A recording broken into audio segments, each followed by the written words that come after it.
Oh, shoot, did it just take me live immediately? Are we live right now? I've never used Restream before, so I'm not sure. I think we're live right now. Hey guys, give me just a second. I'm getting Restream figured out. If you're a VOD watcher, you probably want to skip ahead for a second. I'm trying to make sure that I'm live on the Steam page. I'm not right now. Let's see. Let's go public. Okay, so hopefully now, if anyone has the time to check out the Grimdelve Steam page, and wishlist it while you're there, and let me know if I'm live over there. I am not sure if I am.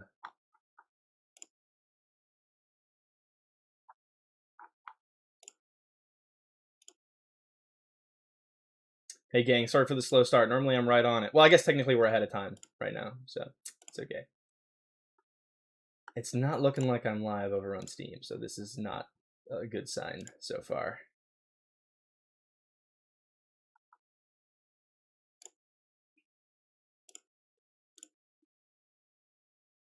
But it also says that I am live on Steam. Oh, okay, it looks like we are live on Steam. Alright, okay. I think we're all good and we can start the stream now. It just updated on my end. Let me know if it updates on your guys' end here in a bit, but we're gonna go ahead and get started. Yeah, there it is. Okay, awesome. Sick. We are streaming Grimdelve today, and we're on Steam as well as on YouTube. This is the first time I've ever done like one of these multi-streams, so we'll see how it goes. Actually, I did use Restream one time before, and it completely crashed everything immediately. So hopefully it doesn't happen this time. I'm mostly going to be paying attention to the YouTube chat, but I'll try and also see if anybody's watching over on Steam. I'll try and look over there too. But today, well, actually first, thank you everybody who's here in chat already. Denim Knight, Sid Klo, Dan, Amaiguri, Hollow is Hazer, Wara, and did I get everybody who I saw? I think so. Say hi if I missed your name. But thank you guys for hanging out with me. I'm excited to do this stream. Basically, what we're going to be doing... Hey, Morax, welcome to the stream. What we're going to be doing today is we're going to just be playing through the currently live demo build of Grimdelve. So, if you go to Steam right now, Grimdelve is a part of Steam Next Fest. Did something happen? Why is my... Lord. Okay. Nope. Okay, I think we're good still.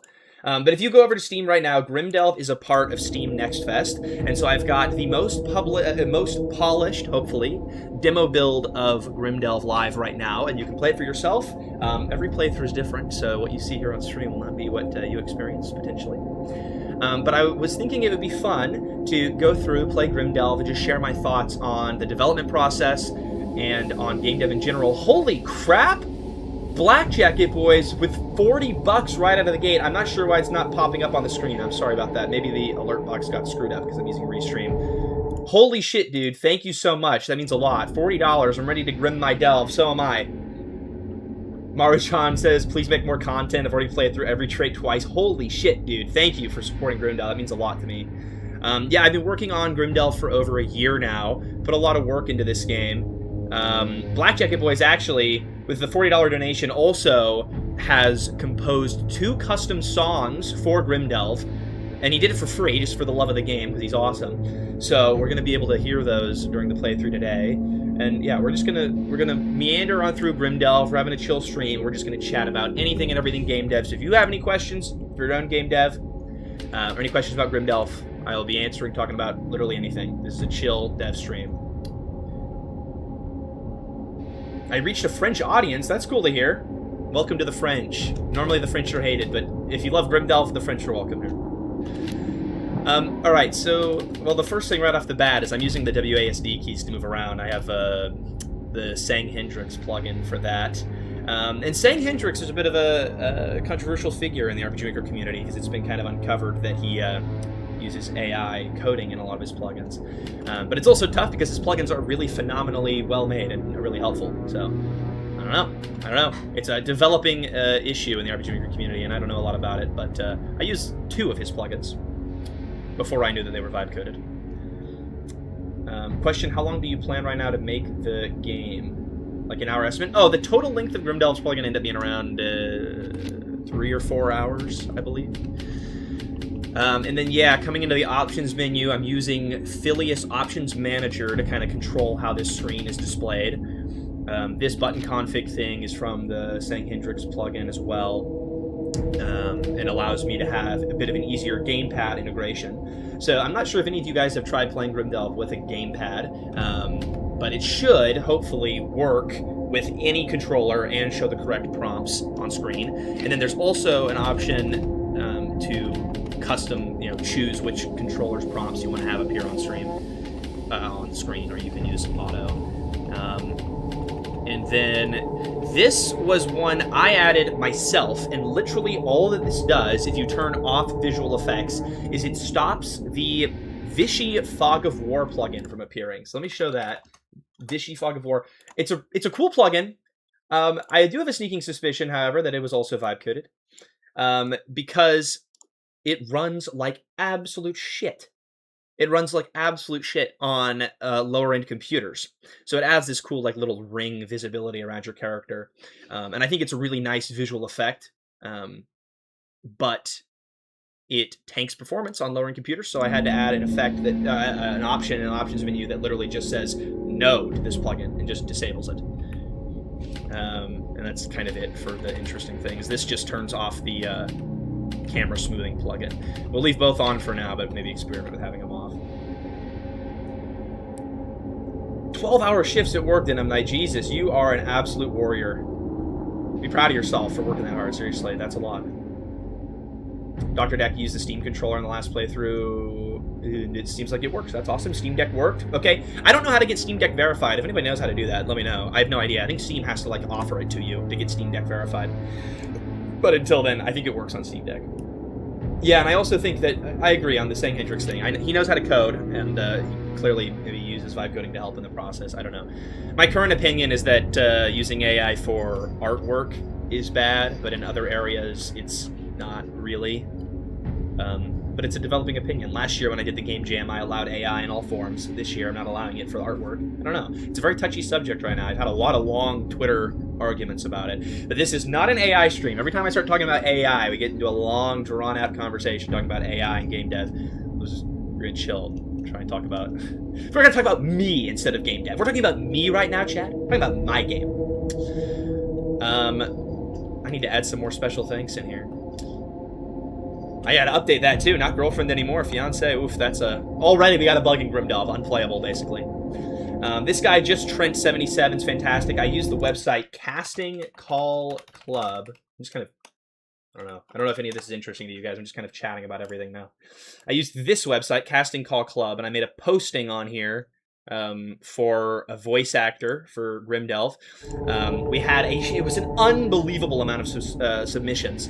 And me and Miss Toasty went through all of them and just settled on Just Trent. So you'll hear his voice a little later on. But that's enough stalling. Actually, a little more stalling. I want to talk about the title screen. So I've got these things up here on the screen. These are literally just images. The text is just an image on the background, so it's a part of this background image. And then these buttons, I don't know who the author is, but it's called Social Media Buttons plugin. And that enables me to do these buttons, as well as this thing down in the bottom left.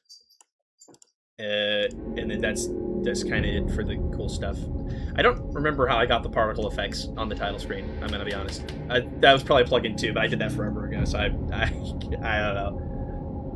So there's actually going to be an official Miss Toasty. Yep, she's about as close as you can get without being official yet. Not sure when the wedding's going to happen, but at some point.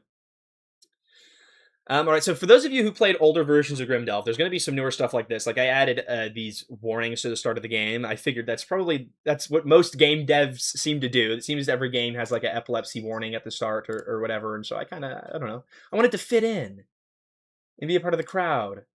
And also, it looks like the Steam broadcast disappeared. Son of a bitch.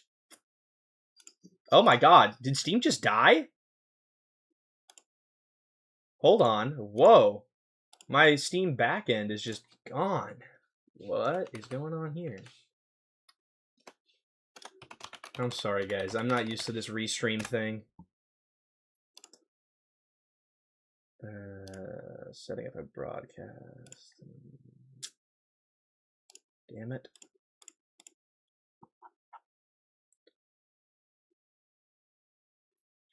Let me know if you guys can see the stream on Steam, but it looks like it has vanished into the void. Unfortunately. Sorry, give me a second here, guys.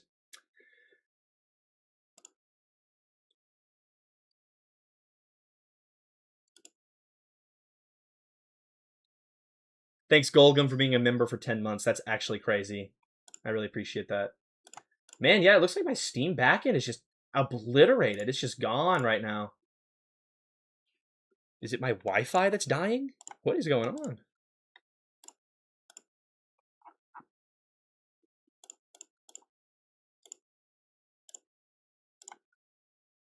Well, that worked. No, that didn't work.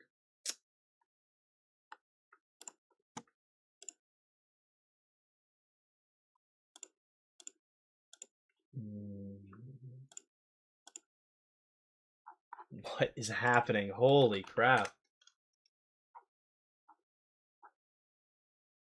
I'm not signed in? How did I get unsigned in? What is happening?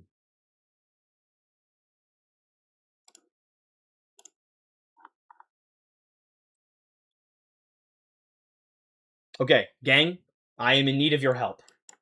It would appear that Steam has just been nuked for me. I can't even sign into Steam. Is Steam getting DDoS right as I go to stream?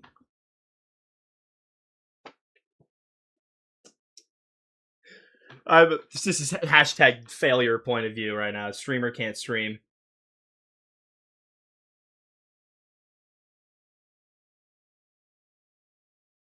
What? What the fuck is happening? Oh, hold on. It looks like it's coming back. Hold on, we're locked in. It's all gonna work out in the in-chat. I swear we're gonna play Grimdelve today. I swear, at some point, we will actually play Grimdelve.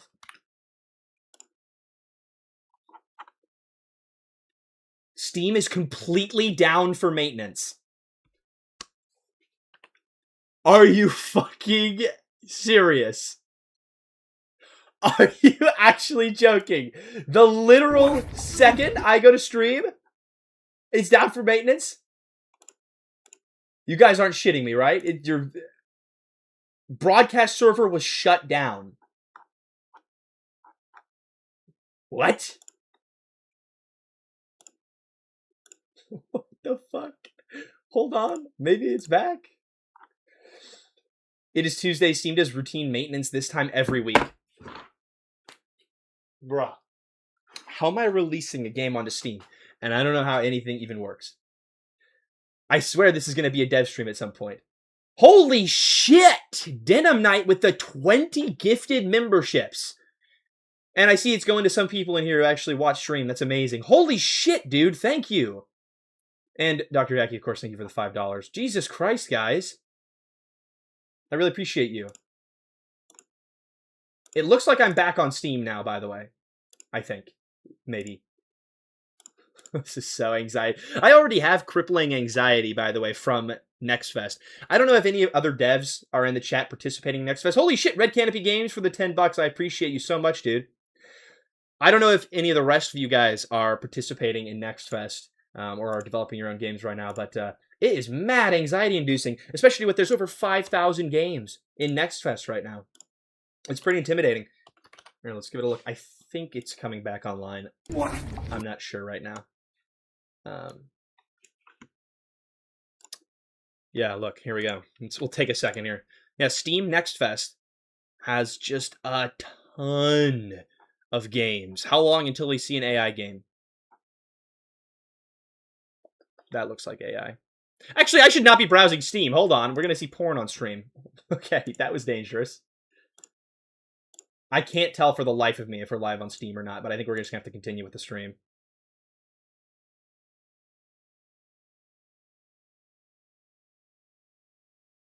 Yeah, there's like over 5,000 games in the Next Fest. It's pretty insane.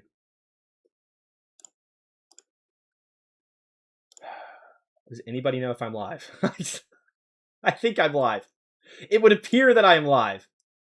Yes, I'm live. Okay, let's just hope. Okay, we got to do the entire stream really quick before it shuts down again. Okay.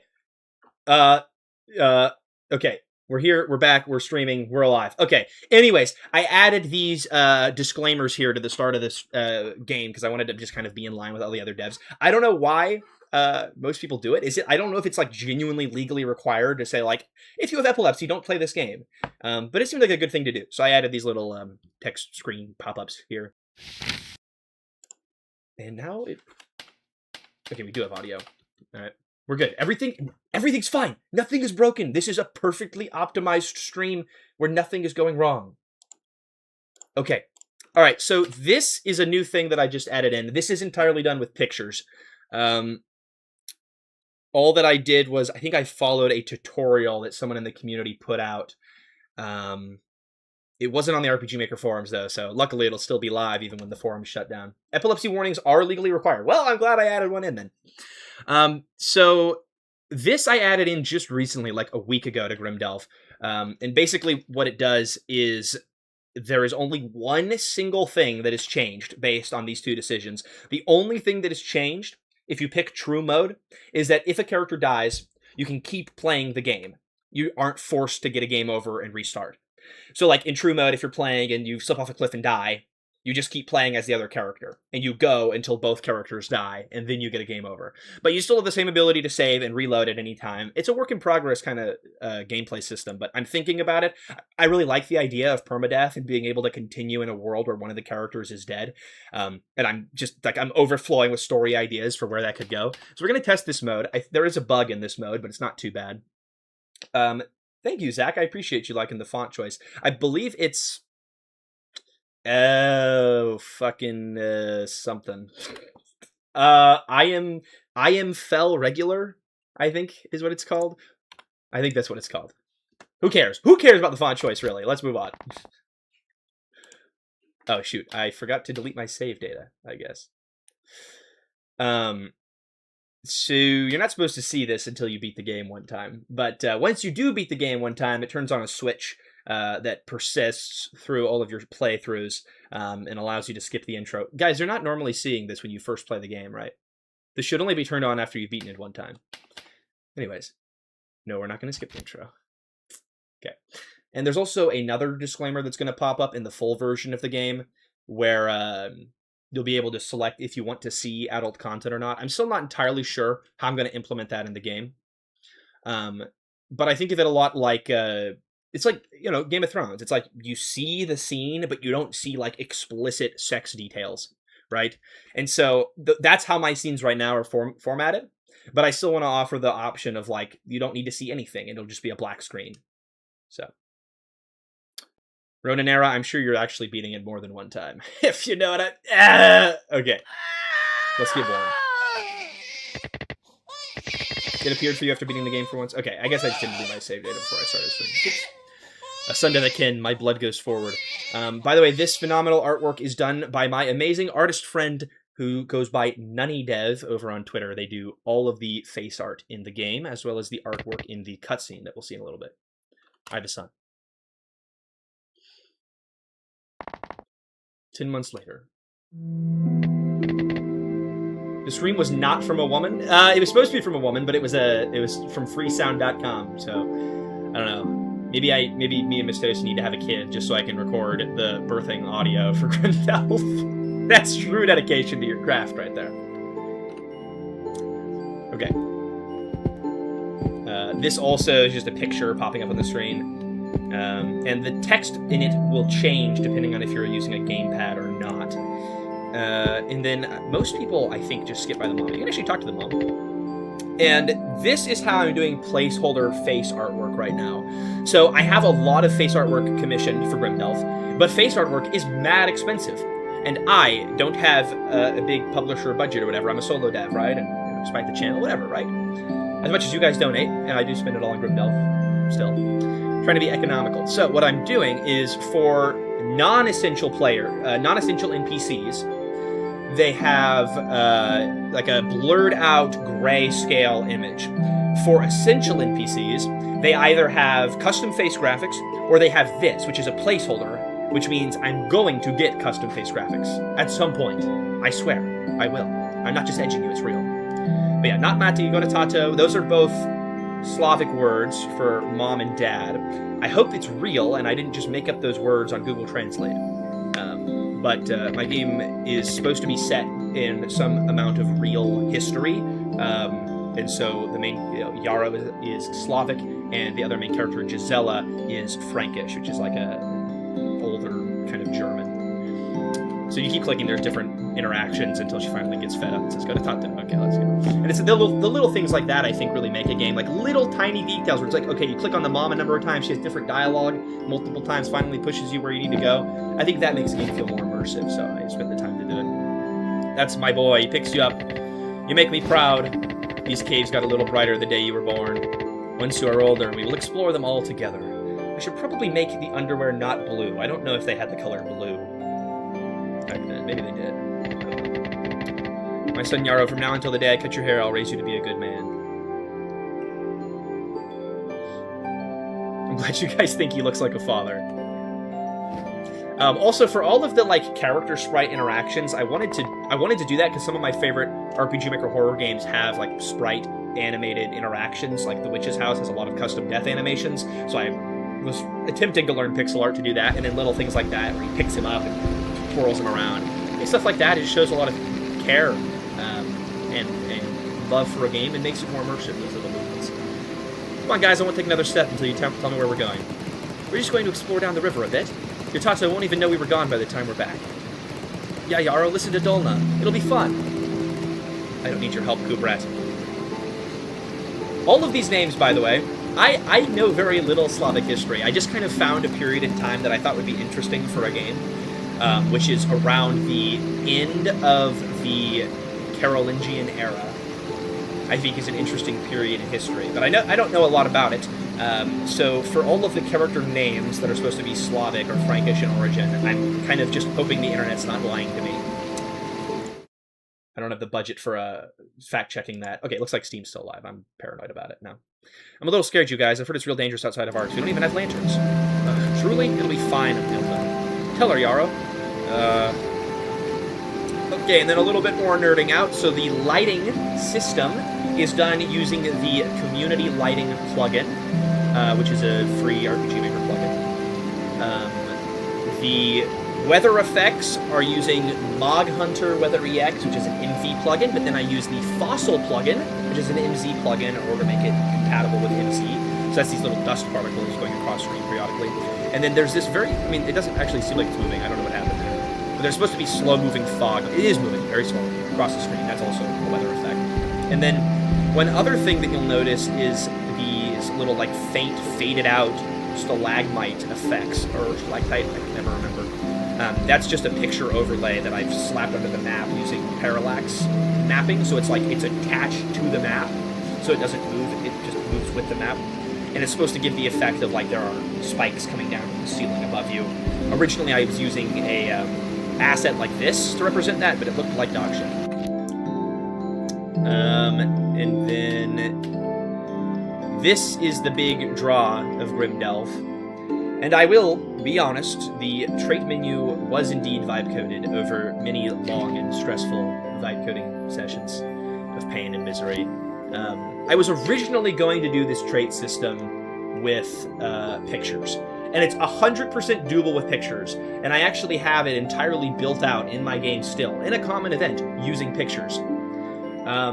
But I decided it looked like shit. It didn't look professional and well-polished. And with a lot of vibe coding, I managed to make this look professional and polished. So, yeah, I don't know. Am I a hypocrite for having second thoughts about using St. Hendrix plugins and then using that in Grimdelve? Yes, I am. Game audio is a bit loud. I'll turn it down. Thank you.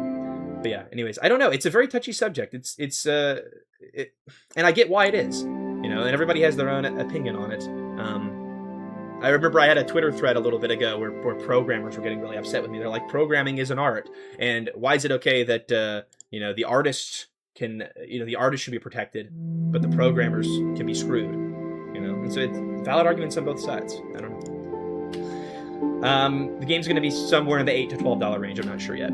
Okay, so anyways, the trait menu here. Originally, I had 16 traits, and it was a lot of scrolling to get through them all. Now, I cut it down to 8 after my original devlog video. Everybody was like, cut it down. So I cut it down to 8. I have both of them kind of grouped together, and the way this works in the Grimdelve backend is that the traits that are kind of grouped together like this, so intellect and creativity, they have a lot of overlap. And so what will sometimes happen in the backend, to save me from having a headache explosion, is these two traits will have the same impact. So it's like, you interact with a certain scene, and then if you have intellect or if you have creativity, this outcome will happen, instead of having a unique outcome for both intellect and creativity, right? So it's kind of like trying to group it together to save me a little bit of a headache in putting together all of the different choices. But then in other instances, intellect does have its own unique outcome. Is there going to be a PvP mode in Grimdelve? Maybe we should do a Grimdelve 2 that's just a multiplayer battle royale game. All of the artwork here was drawn by Miss Toasty, so I've got an eclectic mix of artwork in Grimdelve, but that's the way of indie game dev with limited resources has to go. Hold on. Gigi wants to get into his bucket. That's my kitty. He's developed this, like, fixation on this little hat bucket that we have, and he'll crawl into it, curled up in a ball with all these hats around him, and it's really cute. So I pulled it out for him. But yeah, all of this artwork is done by her, and it looks phenomenal. And we get 1 trait point to start out, so we will pick... What is one that I have not tested a lot of? I don't tend to test creativity, so we'll pick that.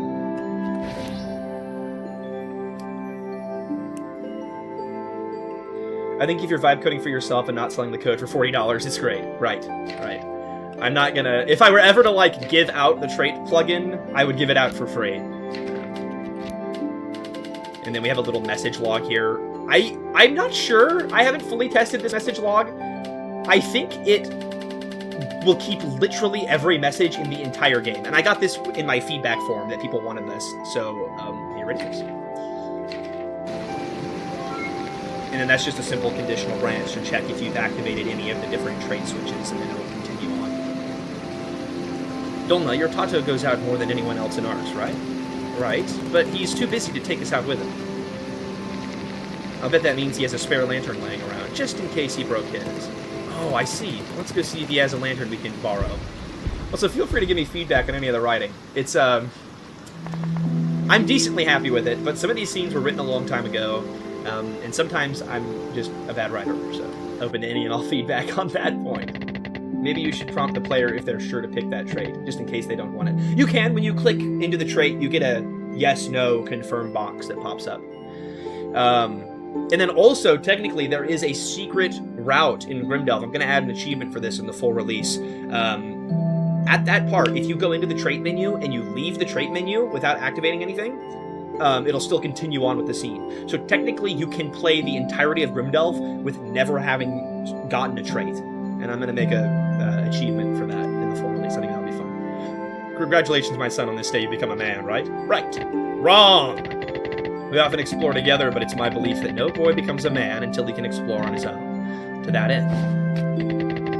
Just as my Tato gave me a lantern of my own, so too do I give you a lantern of your own. And by the way, I'm trying to have some amount of, like, medieval history realism in the game, but also, like, be constrained by the resources I have available to me.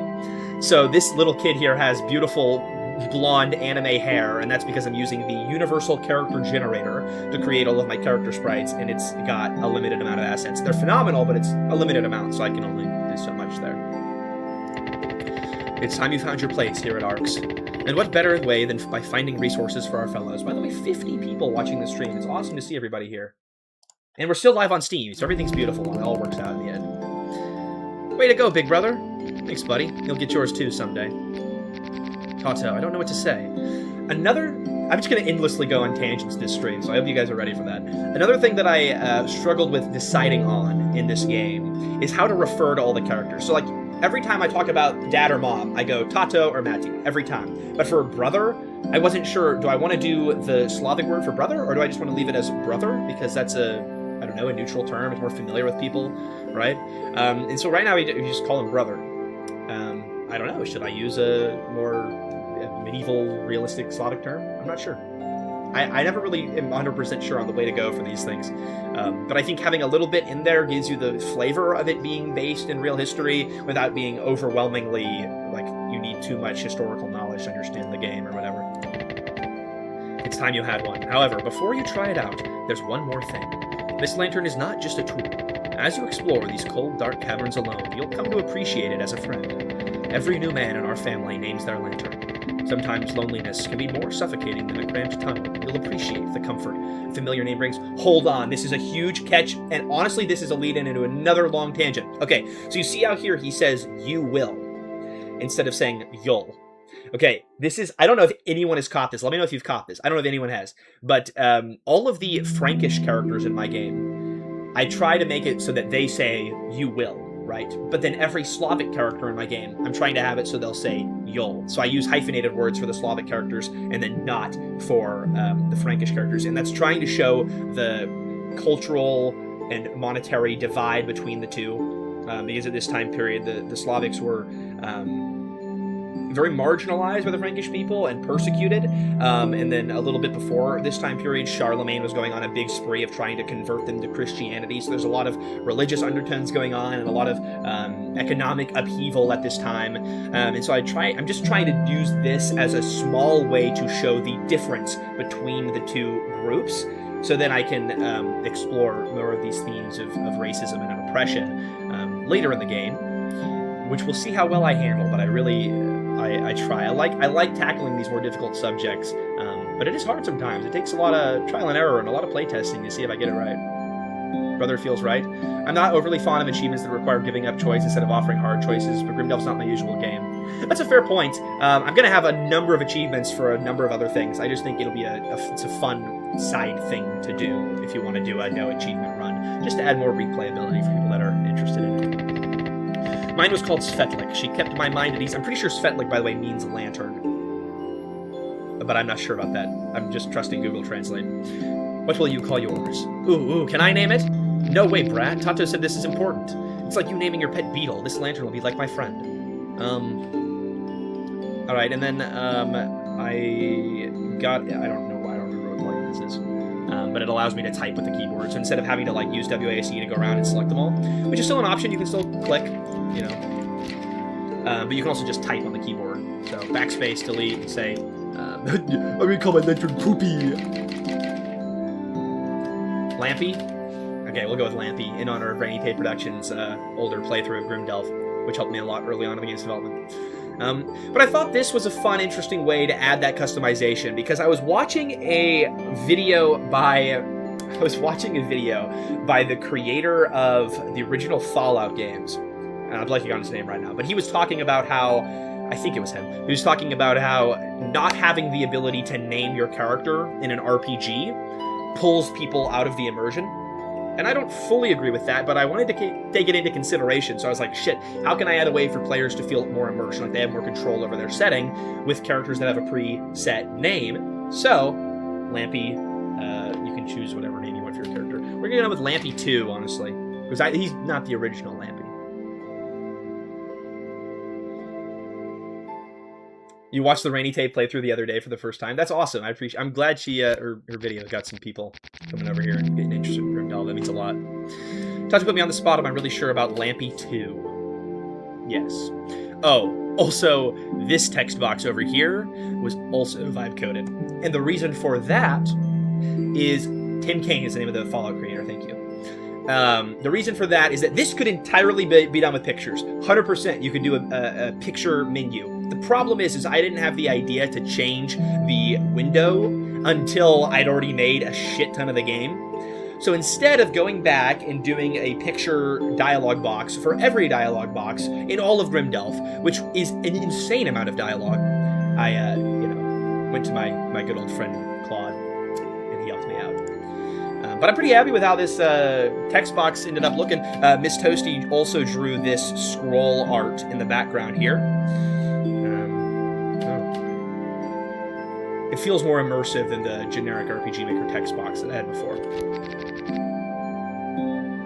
Is there a unique dialogue option for keeping it as Svetlik? Yeah, if you keep the name as Svetlik, or if you name it Lantern, your Tato will say that he's disappointed in you, or whatever, something like that.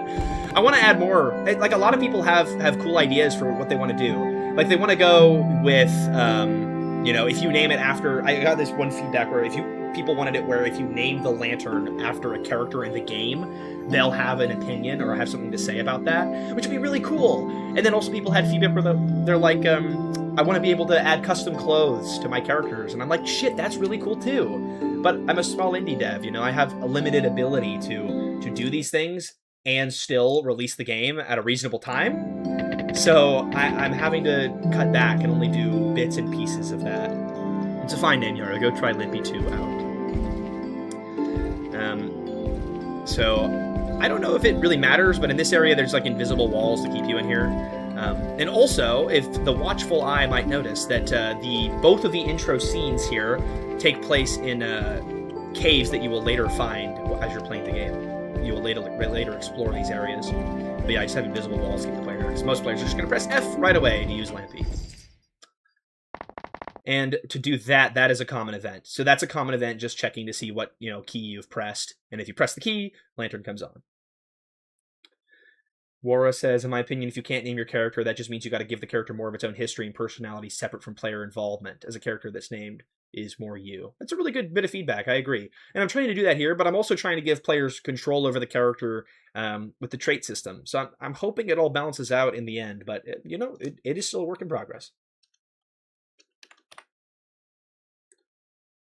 80 years ago, before Yarrow's people lived underground, the great king Charlemagne was shown a vision as thanks for his religious conquests. What he saw no one knows for certain, but his actions thereafter gave cause for priests, even in Yarrow's day, to whisper. Charlemagne sent 2 groups of the native Slavic population, along with a few members of his court, far away to settle underground, with orders never to return. Return they did not, for in a moment now forgotten to history, Charlemagne told those groups what he had seen. But the king's prophecy did not come to be as quickly as he thought it would. Decades passed, the king died, and the people who lived underground were forgotten. But now, 80 years later, as the king's empire lay scattered and Yarrow enters adulthood, Charlemagne's vision comes true. Hope you enjoyed that. We're also going to hear the new custom music here in a sec, so I'm going to be quiet for a sec.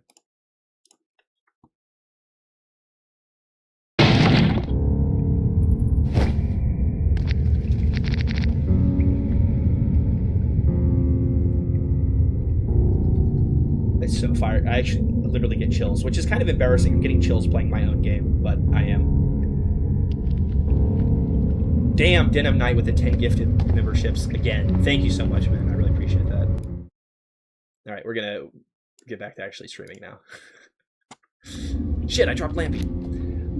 Okay, actually, Denim Knight, thank you so much. That's insane. You're very generous. I really appreciate it.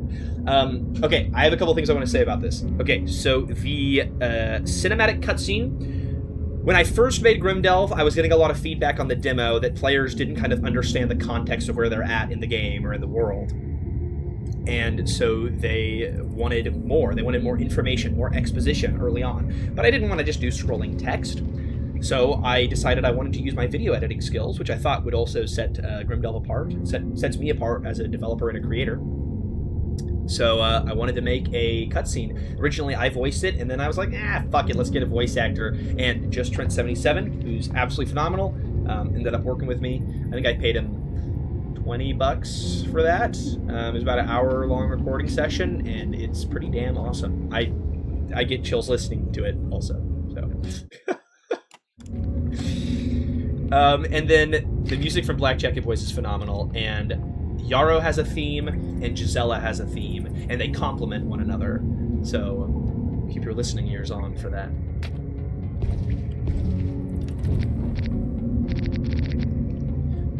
Phew, okay. Packs all accounted for? Okay, good. Now, how in the shadows am I gonna get out of here? Tato would tell me to retrace my steps. Where did I fall in from? So yeah, the thought here is that Yarrow, without exploring, he kind of slipped and fell, or that like a wall gave way and he fell into this lower area of the tunnel system. And then I also have these little pop-ups coming up just as the player is starting. I don't know if you can see them behind my webcam, but there's little pop-ups happening here in this top corner just to say, hey, do this, hey, do this, you know, because when players are starting out, you really want to hold their hand for a while. Play Last Sovereign again, low-key, that is a fire game.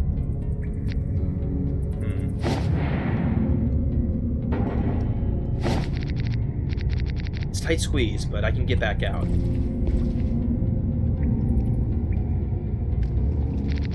I wonder if anyone has been to this part of the caverns before. Though I was just about to head back. It's already been a month. I wonder if I've been forgotten by now. That wall definitely caved in for a reason. There's something here. I just know it. I'll keep my eyes peeled. I'll find something useful. Then I can go back. Tato, what would you do? So the little flash on screen is when your trait activates. And I did just get a bit of feedback that the trait activating sound effect might be a little too cartoony and cutesy. And I might end up changing that. But I wanted to give players feedback and assure them, yeah, your traits are having an impact on the world. So you get that flash, and also if you go into your traits menu, there's this little counter here that shows how many times your trait has interacted with the world around you. And sometimes it's just filler text. Sometimes it's just like a fun little different bit of text that you get for each trait. And then sometimes it's making different options available to you, or forcing Yarrow to react in certain ways. You can do like a breath noise, like Shadow of Mordor, when you use your Wraith Vision. Shadow of Mordor, by the way, is a fire game. So that's a ball knower reference right there, and I might have to do that now. Also here, you're able to leave at any time. You don't actually have to explore any of this area, but we're going to explore. Also, what did I say? Okay, I'm trying to keep up with chat while also reading, but it's crazy. There's so many people here today. It's really fun, but it's hard to keep up with chat now.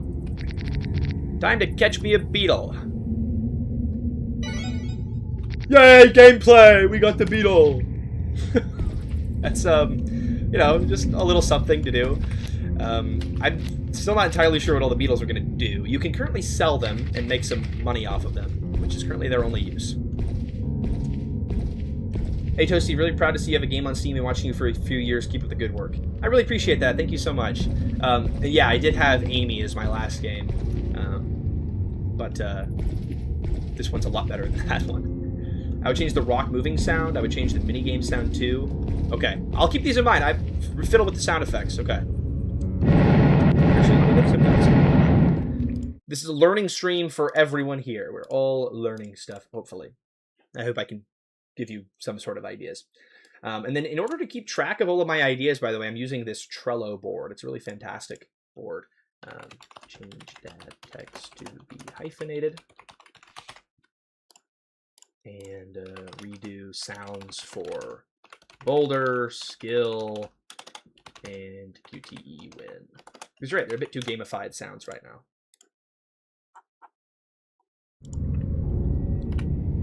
Yeah, for a lot of my sound effects, I used free sound, and then I got lazy in some areas and didn't make custom sound effects, so that's on me.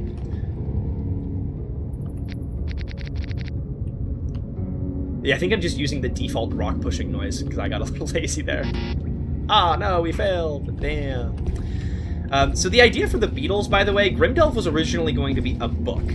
And when I was thinking about the start of the book, I don't know if I still have it, but when I was thinking about the start of the book, I was thinking, okay, there's this malnourished kid, and he's crawling through the caverns, scraping for any bit of nutrition he can get because he's so malnourished. And that ended up in the game as there's these beetles you can collect, which also kind of subtly lead the way to different areas by having a light effect on the screen. If you own the agility trait, you'll be able to jump this hole. If not, you'll only have a 30% chance you'll not die if you fail, but you won't be able to see what's on the other side. And then a lot of these kind of trait-specific things happen throughout the game, but you don't know of them. You only know this first one because I want the player to be aware that it's there. All right, well, let's see if we can get lucky. We don't have agility, but we'll see if we can do it. It's a pretty big hole. Let's go for it, huh? Oh, no. Damn. I thought it would be lame to have it be an insta-death there. I don't really like insta-deaths in video games. I feel like it's kind of out of your control. So, I just have it so he doesn't attempt the jump and he just gets scared. Message beeps are also really nice. Yep, every character, well, most characters have unique text display sounds in lieu of doing voice acting. Which, by the way, Mai Guri just did voice acting in her game. I did a little bit of voice acting for it. Let's see if I can remember the name of her game. Oh, no. Fuck, I'm on the spot. It's like Shadows of... Oh, God. Oh, shit. All the Promise Burn. Okay. There's not even Shadows in it. Hold on. I like promoting my friends' games. Here. Amayaguri, a dev friend of mine, she just put voice acting into this game, which I did some voice acting for, and so her version of that was like, I made little, like, little sound effects into the mic, and then she has that, like, play when the text displays. And then I am just using, like, boulder or, like, earthy adjacent sounds instead of using voices to try and give my game some kind of sense of voice acting. You can always freely save throughout the entire game. You can freely save at any time. I like Fear and Hunger, but whoa, why is there no autosave? Oh, maybe it only appears in the load save screen. I didn't actually know that it was like that. I like Fear and Hunger, but I dislike the limited saving because I'm always like, well, shit, I can't stop playing the game until I get to a save point. I don't know, I have too much trauma from that growing up. I like when you can save at any time.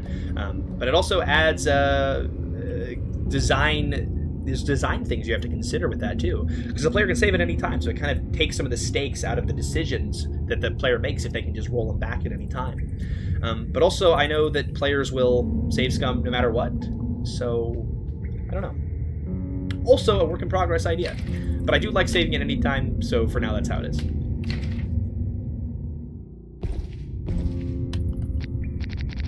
Is that a ledge? Okay, I don't know what's going on with my plugins. Sometimes the screen will zoom in there and zoom back out, and then sometimes it doesn't. I think it has something to do with my smooth scrolling plugin, so we'll turn that off in a second. I'll show you the difference. We'll go for a climb. So we're gonna fuck it up the first time. I also thought it was a cool little bit of, I don't know, it made the game feel more real that you can't climb while holding your lantern, because you only have two hands, right? So I thought it was a cool little thing to have him drop it down before you jump. Oh no, we failed! Oh, ow! No, we hit our head. Oh shoot! Wait, oh dang it! I forgot with our trait that we have that locks us out of doing it again. Oopsies. Well, whatever. We'll go use a linen wrapping. Heal ourselves up. So yeah, I like lower numbers. So you only have 2 health in the game. All right. Well, I guess we're not getting the ruby in this run. It's all right. You would think the character would have a belt to attach his lantern? Yeah! I don't know. A little suspension of disbelief for that part, maybe. Because yes, you're probably right that he would and does. And in the official capsule art for Grimdelve, he does have it attached to his waist. But I thought it was cool that he puts it down on the ground, so we're just going to leave it. Is that really a river? I can't believe it. So few run through these caverns. No other explorers from Arcs have ever found one. It's a little dramatic at the start of the game, but I want to make the player feel special. Alright, let's turn off smooth scrolling so I can show you the difference. So without smooth scrolling, it's like this. It's just normal RPG Maker. It like snaps to following you, and then with it on, it's more of a smooth pause when you stop moving. It's very subtle. The problem with it is that occasionally it'll cause like assets in the environment to like move around and jitter. It's not... See, you can see it a little bit there. It's not terrible, but it happens. And so I wanted to add the option to turn it off in case people have motion sickness. So I'll leave it off for the rest of this playthrough, because I think it does fix also some of the camera panning issues. And let's save before we try this, because this is one of the few points in Grimdelve where you can actually die from one failure.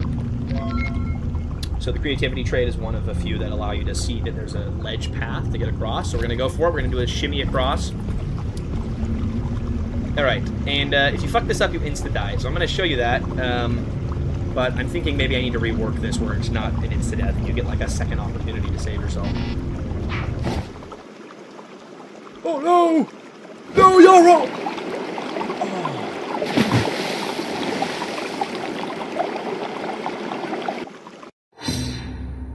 Oh, I forgot we're in permadeath mode. Well, I guess you can see how permadeath works then. So yeah, if you die in permadeath, your guy's dead. Goodbye.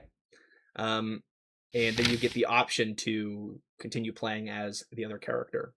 And in the full game, this menu is going to pop up pretty often. So it's like the way I have the full game structured right now is it's kind of like a day cycle. So you have one day and then another day. And so you will play one day as a character, and then you go to bed, and then you have the option to play the next day of that character or go and play the other character's like first day. And you can alternate in whatever order that you want. And if the character is not dead, then you can switch back and forth between them. But he is, so now you can only play as Gisela. But we're not ready. We're not going to show you that just yet. We're going to reload the save.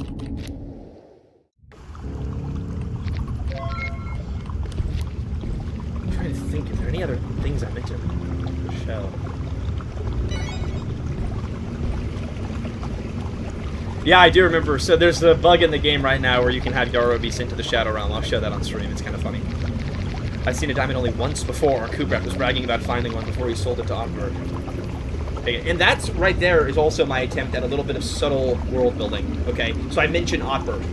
The player has no... Is my stream still live? Okay, it is. The player has no idea who the fuck Oddbird is. He's just saying Oddbird. But then through context clues, you're like, okay, he sold it to Oddbird, so Oddbird must be like a merchant character or something. So now you have it in mind, and then later in the playthrough, you'll be able to meet Oddbird. I failed it on purpose, I swear. I swear. By the way, down here, you can see a little rock pointing up, which is another subtle effect I was trying to do to sell the depth of the caverns and how deep it is and how big and expansive it is, while also making it cramped. So there's a few like things jutting up from below, and all that is it's a picture where I took the asset into Photoshop and I blurred out the bottom of the asset, and then parallax. I'm using like Galv's layer plugin or something like that, and so that allows me to paste the layer on top of the map with the stalagmites or stalactite, whatever it hangs down, and then also paste this layer underneath the map.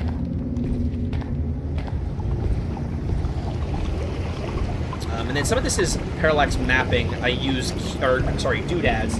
I use QJ Doodads plugin to put these stalagmites all over and the mushrooms and whatnot all around.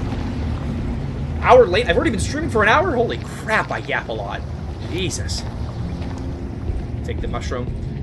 And then I have a little bit of game dev insider info here. So, if you come over here and you'll move these boulders prior to interacting with the sword. So it's unusual. Most players who are playing for the first time will see the shiny sword, and they'll go to the shiny sword. But if you are a player that's interested in exploration, or you're on your second playthrough, you can come down and you can move these boulders ahead of time, so that when the stealth segment happens in a second, you don't have to then deal with the boulders. Been here this far from Args. Who would just leave these here? Take it.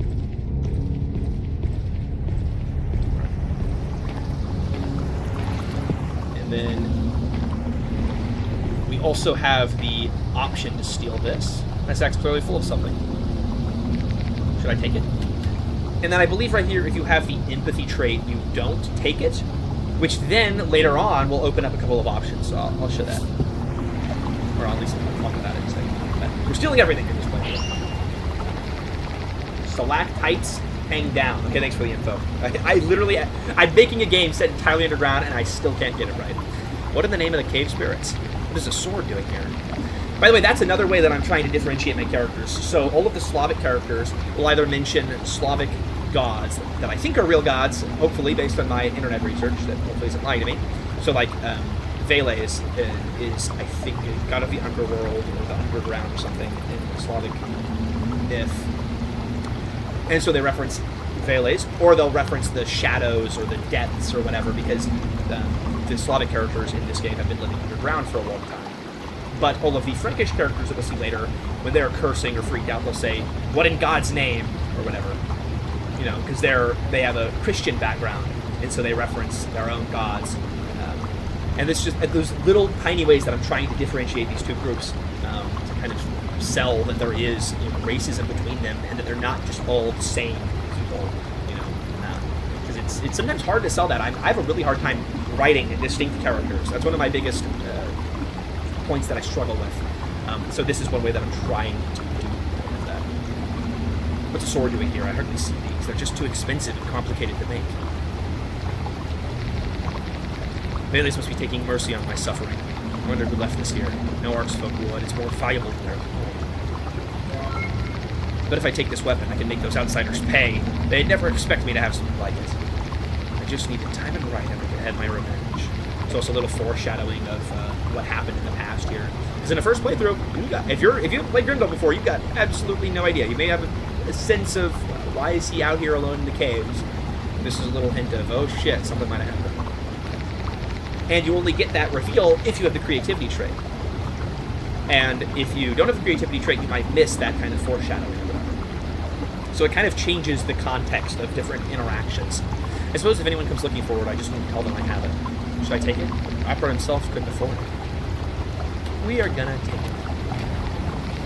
Okay, delayed heading back for long enough. I found a ton here. Maybe enough to make it believable that I was out exploring when the outsiders came. I suppose I could act dumb, but can I really hide my feelings? Footsteps. I also thought that was a fun touch. Whenever the character is spooked or startled, he has the big eyes, that fear, on his character sprite, as well as on his face graphic. And that's super easy to do. I think I saw someone in chat mention that they don't know pixel art, unfortunately. I don't either. I have almost zero pixel art skills. You just, you go in and you're like, what's a guy look like when he's scared? His eyes, pupils dilate, he's tiny, whatever. Well, that looks pretty good. And I'm using the universal character generator, so I have this base art to go off of. And then I can just make little edits, cut and paste, move a hand here and there, rotate it around, nothing too crazy. There's definitely some shit-ass pixel art in this game, though, and it's just my best attempt. So pressing C enter stealth is also just a common event that changes the character graphic and changes how the move system works. Because I have disabled dashing turned on every map, but in the background a common event is running that detects if shift is being pressed, and then it checks if you have the agility trait or the might trait, and will influence your stamina and agility based on that. And if you don't have either of them, it'll control your shift, it'll control your speed based on that. So it's not just the default dashing system. I'm sorry the water sound is too loud. It's because you're right next to the waterfall right now. But I can probably turn that down a little bit. See, I have directional audio, and I'm using... Oh, what the fuck am I using for directional audio? Damn it, I don't remember. It's like M something. M directional audio RPG. I'm not going to stick on this too long if I can't remember it. Yeah, I can't remember. It's M something, I think. And it lets me have different events emanate audio. Instead of having to use regions to do it, which would overlap with my footstep plugin, which my footsteps relies on regions. See, y'all, I'm done eating. I'm glad I could entertain you while you eat, Dan. You have a good rest of your day. Thanks for hanging out.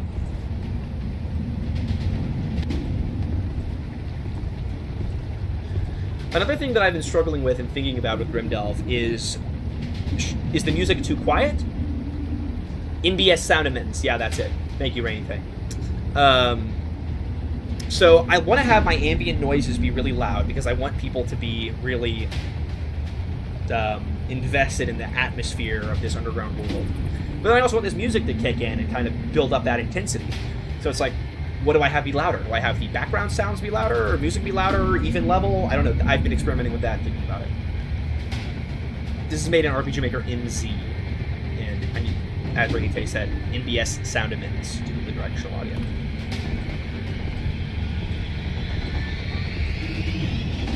Candle Spear Ox. So for this enemy, originally, so this is supposed to be a Saracen, which is kind of a medieval Muslim.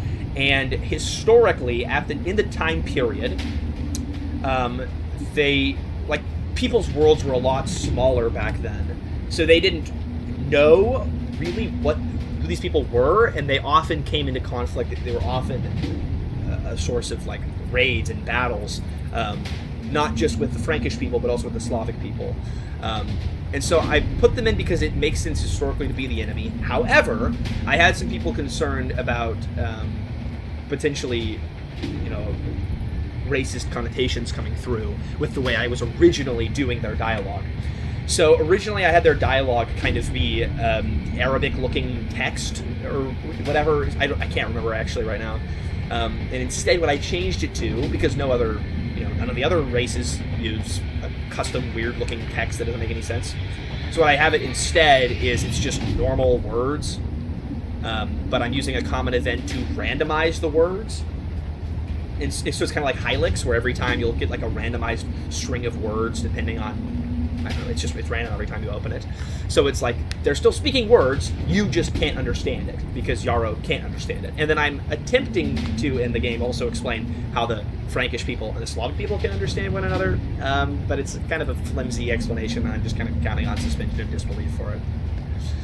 But there's also later in the game exploration of this group, and you interact with them more and find ways to break the language barrier, and see that they're human and see the good side of them if you want to, or you can just, kill them or avoid them and not, save them. Dynamite, thank you so much for hanging out. I'm glad I can entertain you while you're eating food, and I hope you have a great rest of your day. Thank you so much for all the donations. I really appreciate it. Thank you. But anyways, yeah. So I'm trying to, when you make a game, you're not just making it for yourself. That's an important part of it. You want to make a game for yourself, but you also have to consider accessibility, and consider how people with different lived experiences will interpret the things in your game. My dad works for RPG Maker. He's going to ban you unless you tell me the theme of the Toasty Jam 2026. Oh, you only got to wait like 3 more weeks. You might not want to be saying your dad works for RPG Maker. Gotcha Games is in the shitter right now because they're taking down the forums. They've got horrendous PR right now. Okay, I might give another hint to the Game Jam theme in the Discord server before the jam starts. I might give a hint. Okay, you're tempting me. I'll think about it. He's speaking a language I can vaguely understand, but it doesn't quite make sense. That fellow's definitely mad. I took the denier and the sword, and it doesn't sound like diplomacy would be easy. I should get out of here. And then we have this is kind of, I think this is kind of like the final tutorial pop-up of the game. So this is supposed to be like the tutorial area. Welcome to Stealth in Grimdelve. The dark caverns are a good ally, but folk are quite sensitive to sound down here. Every single action you take makes noise, including lighting your lantern. Enemies won't just be able to see you better, but if you're close enough, they'll hear you too and come to investigate. The only thing different when Yarrow's in stealth is that enemies cannot hear his footsteps, but get too close and they can still see him. Stay behind walls and take careful routes. Sometimes you will have to make noise, but enemies will only investigate where the noise was heard. It's not the end if you're seen and captured. In fact, with certain traits, it can even result in a better outcome. So yeah, I'm not entirely sure what the creativity trait gets us. I can't remember. I have so many branching paths in this game, it's hard to remember them all. But there's multiple ways to go about this. So either you can move these boulders and use this like area down here and kind of try and sneak around it. Like I could just go up here, go down, sneak around, and gone, right? Or you can get captured. And if you get captured, then there's 3 different options, so I'll show you that. First I want to show you, so like, you turn the lantern on, it makes noise. Huh? So here's you, he comes walking to it, but he's only going to walk to where the noise was heard. He didn't see anybody there, so he turned back. The stealth system's a little bit finicky. I'm using the Hendrix action engine, but I'm only using the like visibility settings or whatever, and it's kind of fucky sometimes. But he came down and he didn't see anyone standing there, so he left. I probably need a little more polish on the stealth system, but look. So yeah, you can exit stealth too, Huh? which also makes a sound.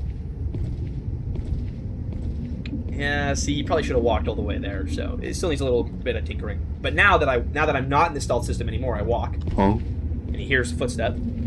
Really come to it. Nope. So if you're very slow and steady, Huh? you can maybe get through here without ever... You can maybe get through here without having to be in stealth. Huh? Okay, how did he not see me there? Alright, gotta maybe work on this a little bit more. Huh? Is your main character a self-insert? An unintentional... Oh shit, he saw me now. Uh-oh. I would say it's an unintentional self-insert. Then he gave up. Yeah. I wasn't in creating Yarrow intentionally look like me. I think I just subtly had the... this looks like a twink malnourished boy, and then it just happened to be me. So yeah, it kind of ended up being a self-insert. Huh?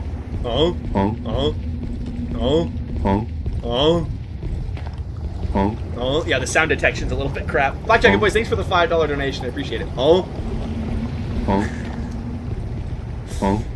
I wanted some sort of indicator that he hears you and he's coming to investigate you, but yeah, I don't know. The stealth system works better if you don't try and break it. If you just like do exactly what I want you to do and you don't ever try and break it, then it works really good. Or if you don't try to do the sound detection. As soon as you get out of his line of sight, he gets very confused. Alright, let's get touched by him. Okay.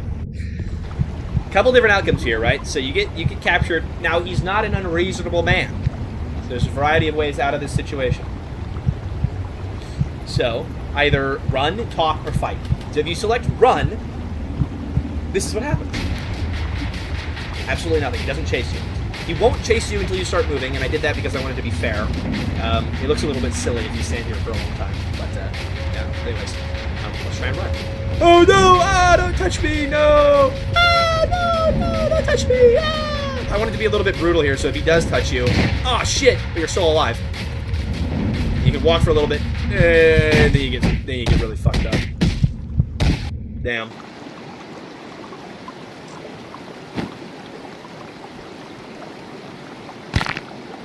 Ooh, I really like that sound effect for the neck cracking. It's a little bit cartoonish that he's going to pick you up and just snap your neck like that, but I thought it was kind of badass. Sometimes I just put things into my game when I'm like, that looks fucking cool, I'm going to do it. And once again, we'll reload the save.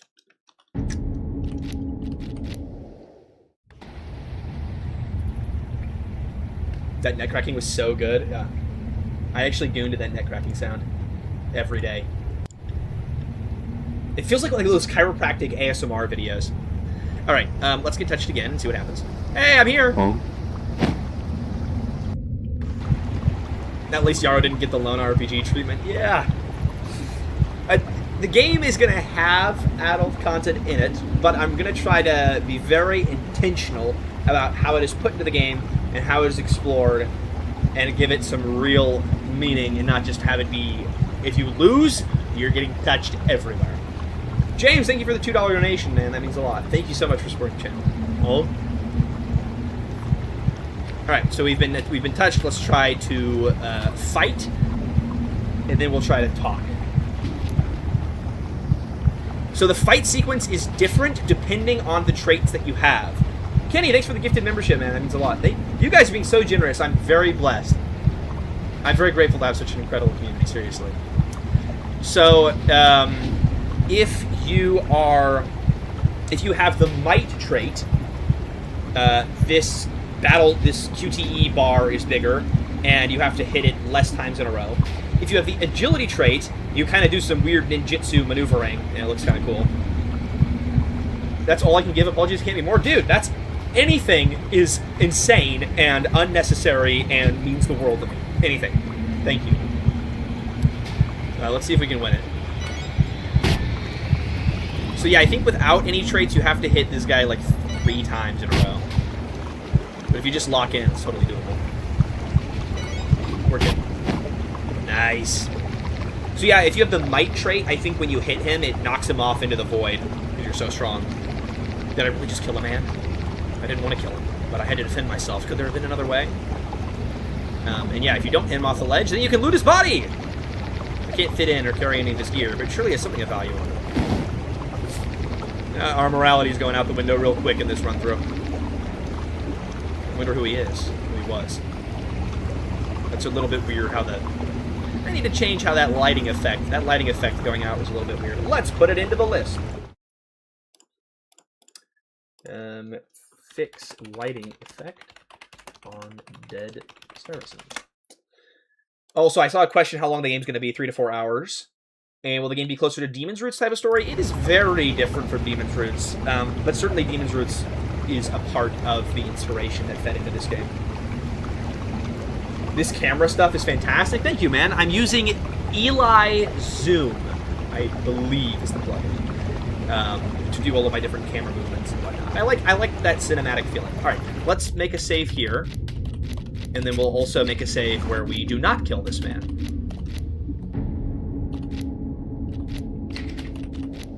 Holy crap, Morax with the $9.99. Oh shit, I had the bug happened. Damn it. I don't know what's causing that bug, I'm going to be honest. Sometimes, if you reload a save in the stealth segment, he will automatically detect you and immediately come and touch you. I don't know why that happens. Morax, thank you for the $9.99. I will buy myself some bread. I will have a nice grilled cheese after this. I just graduated from undergrad yesterday. and was celebrating with family, and then I had a bit of a tough night. Developing games like this can sometimes push your close friends away if they have some moral disagreements with it. And so I was getting into it with one of my friends. It was a whirlwind of a day. I graduate undergrad, feeling good. Grimdelve was in Next Fest, and then this close friend of mine is having an issue with my game. And so it was a up and down day. So I'm grateful to have such a peaceful, nice stream with an incredible community. I appreciate you guys. This is RPG Maker MC, by the way. Alright. Yeah, but sometimes an issue about the content in it. Yeah, about, adult content being in a game. Yeah. You'd think none of my friends would have an issue with that at this point in life, but, I get it. Everybody's different. What was I saying? Yeah, there's a really weird bug where sometimes if you reload a save right there in that sequence, the guy will auto-detect you. And I have absolutely no fucking idea why it's happening. But it is. So, I appreciate you guys hyping me up. It's something I'm working through right now. But, I do get it. It's an uncomfortable thing to talk about for a lot of people. And that's the risk I'm taking with running this channel and with making games like this. There's always going to be people in life that don't understand it or see it as problematic or different, no matter how much care you put into it. And I think the big lesson to take away there is you've got to stay true to yourself. As much as it hurts and it's hard and it's uncomfortable sometimes, it's like I know that what I'm doing is not bad, and I know I'm putting a lot of care and love and thought into it. Anyways, enough of that. Is the story completely your brainchild, or is there outside input? I mean, Miss Toasty has a impact on literally everything that I do, so I'd say some of her love is in there, but mostly this game comes from my own brain. Hi, my name's Yarrow. What's yours? Elwheelock Spear Night Ox! That doesn't sound like a name. Well, shit. Okay, that is going to be a fuck up on my part. I want to change that. So the creativity trait, I thought, would allow me to talk myself out of that situation. And it would make sense that it would allow you to do that. So we're going to fix that.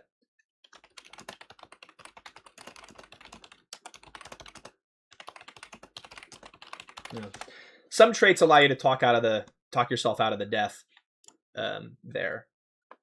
And creativity should be one of them. So that's an oversight on my part. I'll get that fixed up. Well, I guess we're playing through the version where he's dead. Alright. Let's continue. We're done with this area. Let's get out of here. I've spent fucking over an hour in the tutorial area. Holy crap. I hope there's a save often warning. I probably do need to add that in, yeah. I usually just assume that people have issues with adult content unless I know for certain otherwise. Yeah, that does seem to be the situation for the most part. And I think it's expected if you make any kind of game with this type of content in it. As someone who's quite sensitive to it, I'm glad you're being conscious. Yeah, but also I think as a viewer of my channel, you're able to sit here and see a lot of my videos and understand the thought and care that I'm putting into it. But somebody else might just, I'm a silly guy, so sometimes I might just say, oh yeah, I got gooning in my game, and they'll just be like, ah, what? Or I'll talk about something I'm working on, and they won't understand it, or they'll think it's bad because they don't have the context for it. And I totally get it. I totally do get it. It's just tough because you're, whatever. Let's leave. Catheter reveal when. I am not wearing a catheter, chat. I swear. Look, I swear. There's no... See? I'm not showing you my tummy. I know you want it, but you're not going to see it. Although you've been donating a lot, so I'm tempted, but... There's no catheter. I'm not wearing a catheter. Catheter-free stream. I'm still young and virile.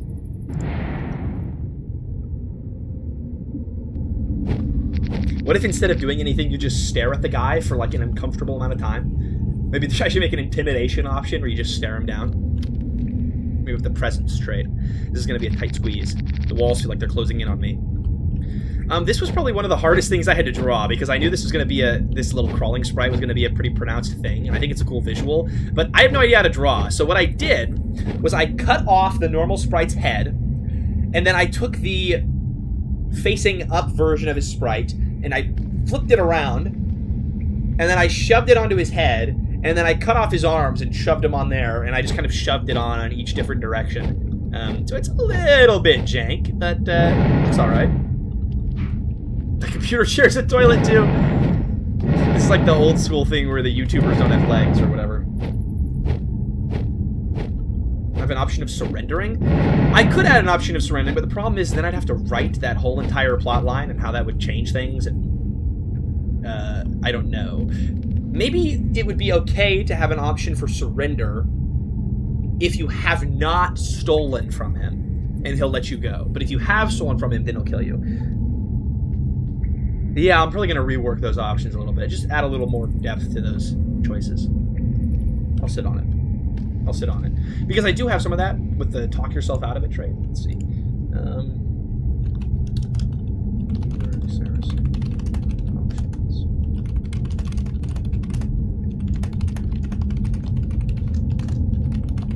Alright, we'll sit on that. I'm getting so much feedback from this stream. It's fantastic. There's not enough room to jump this. I wonder if I could use my net here. So that is a unique interaction creativity. Without the creativity trait, you have to go back up and push a boulder down. With the agility trait, you can jump over the hole. With creativity, you have a net. Can't believe it actually held. I probably shouldn't do that again. Just save you a little bit of time.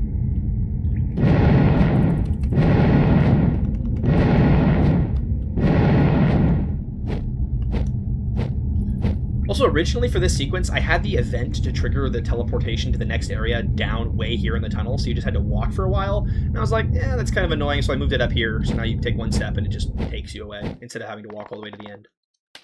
No, we're not going to skip her opening.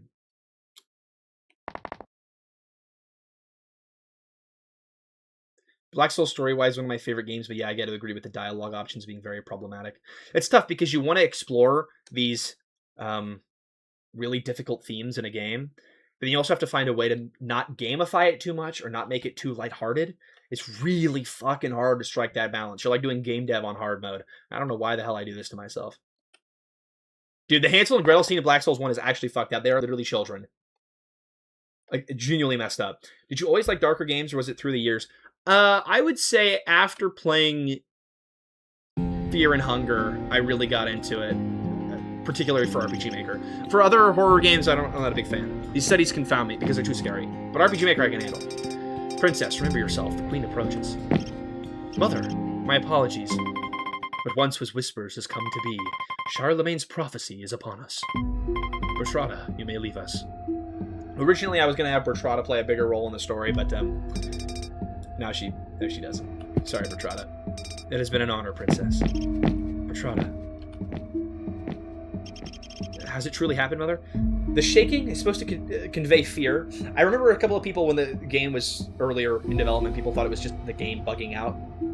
What do you think, chat? Does it look like fear? I'll run a poll.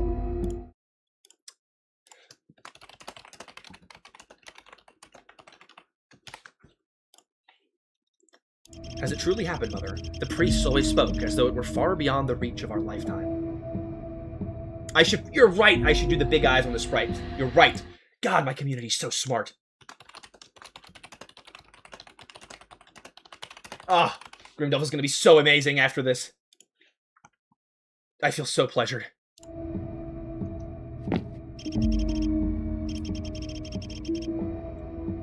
It cannot be true, Mother. Not one of my servants has spoken a word. None outside of the nobility and the king's own retinue have been informed. But yes, it appears to be true. There's a place we can go. It's not large, nor is there much time.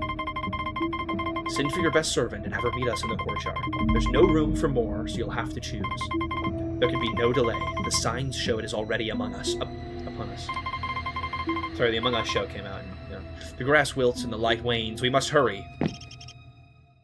That's so flowery and beautiful, Queen. It cannot be true. Just yesterday, the birds were chirping and wares were being brought to the market. By the way, I go back and forth between using cannot as one altogether word and can not as two separate words. I don't know what's more like the proper word. So, what is the more proper word, chat? Help me. Just yesterday, the birds were chirping, wares being brought to the market. It can't really all just end, can it? Is there nothing to be done but run? Gisela, a herald will be here in a moment. When he arrives, you must send for your best servant. We cannot bring everyone. I know this is hard, but there's still a future for you. Who will serve you best? Who can you lean on? This will be hard, but we must live on for those who will not. You must remain composed. You've trained for this. I got some feedback that the queen comes off as very, like, rigid and, like, unafraid in the face of this, like, massive calamity of the world ending. which is true. I was considering doing something with that, like with her being very rigid a person and exploring that later. We'll see. We're thinking about it. I might rewrite that scene, though. She's a world leader. It's expected to be composed. That's kind of what I was thinking, and that's what I wanted to explore later in the game, that she's very rigid and like this because she's been, like, brought up in a way where she has to withhold her emotions in order to be the calm, collected, composed, pretty queen that never has any problems, right? And then you can explore some of that in a later interaction with her and be like, yo, Mom, why don't I know your true feelings? And maybe she opens up to you later on. But maybe some surprise, yeah. Also, what do we see Rainy Day? I don't think pieces of fiction have a need to be not problematic within the world of fiction. In a fake world, you're safe to explore darker themes. All that to say, I like black souls. I agree. That's a really beautiful sentiment, Rainy Day, but unfortunately, a lot of people can't separate fiction from reality. And so when you've got something pretty horrifying, like the Black Souls options in a game, it affects people at a really personal level, right? And so a lot of people just can't understand it or can't be like, it's a game, I'm exploring these themes, I'm exploring what if these were options, how does this affect the world or whatever, which is an interesting thing to explore. It can have an impact on you outside of life, make you think about things or whatnot, and I always think that, but a lot of people can't go that far or won't go that far for different reasons. You send... So originally, this just popped up as an option here. It was either Odila or Mora. The Black Servant's original name was Kola, and I got some shit for that, rightfully so, and so her name was changed to Mora. I don't know why the fuck I named her Kola. I just did random... I looked up, because black characters would be pretty unusual in this time period, but I wanted to include it. And so I was like, what would they be called? And the internet said, Cola! Like, I just went with it, and that was fucking stupid. That's like, okay, pretty on the nose there. Odila, I'm not actually sure. Once saved me from I think in my head it's always been Odila. Once saved me from a disagreeable suitor by uncovering an affair with his maid. She's loyal and honest, smart and funny. Mora has many times saved me from various wardrobe disasters. She has a keen eye, a peaceful spirit, and brings me all the best gossip. I know, but I gotta balance being fitting with the time period with also not, like, horrifically offending people, because I'm not trying to make one of these grifter games where I am feeding into, like, whatever, like, I don't know, there's this, like, grifter movement in the gaming community where it's like, no gay people in my games and stuff like that. And then there's also people on the other end of the spectrum where it's like, gay people everywhere in my games. Or, diverse cast everywhere, or no diversity ever. And it's like, holy shit, guys, can we have a middle ground somewhere, please? I'm trying to find that middle ground, but all people want is over here or over here. And so I gotta find some way to end up here. Stuff. Also, I tried to, like, amp up this scene. Originally, the choice was really flat, and I got a lot of feedback from players who were saying, I'm literally choosing someone's life here, and I have almost no info to go off of. Give us a little more about the characters. So this was kind of me trying to explore the characters a little bit more. And also, this is another similar choice to, like, naming the lantern, where it's trying to have it so it's more of a cosmetic choice, because these two characters right now don't have any differences in the game. I want to do that, but they don't yet. Right now, they're just the same character with a different skin. But it's another way for the player to feel like they have more control and agency over the world around them and feel like they're more involved, even if it's just a cosmetic choice. And yet, I know as the princess that I must. At the end of the day, you aren't adapting a real historical event. You have the freedom to add in more recent ideology, especially with race and gender and religion. 100%. And I agree with that. What do you think of this sound effect? Hold on, I'll turn it up.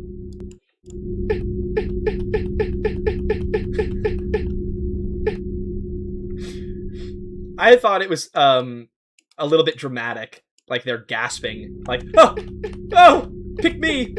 But also maybe it's a little bit silly. I don't know. I'm going back and forth on if I like this or not. Both characters are actually minorities because she's a redhead. Truth, actually. Look at me, I'm so progressive. My big issue with things like Black Souls is the misrepresentation of sexual assault. Some people can't separate fiction from reality and will walk away with a very gross view on it, in my opinion. Yeah, 100%. 100%. And that was a big issue with, like, Lone RPG too, where it's like, yes, I can see how it happening so much makes it horrific, and in that way it can be a powerful representation of sexual assault.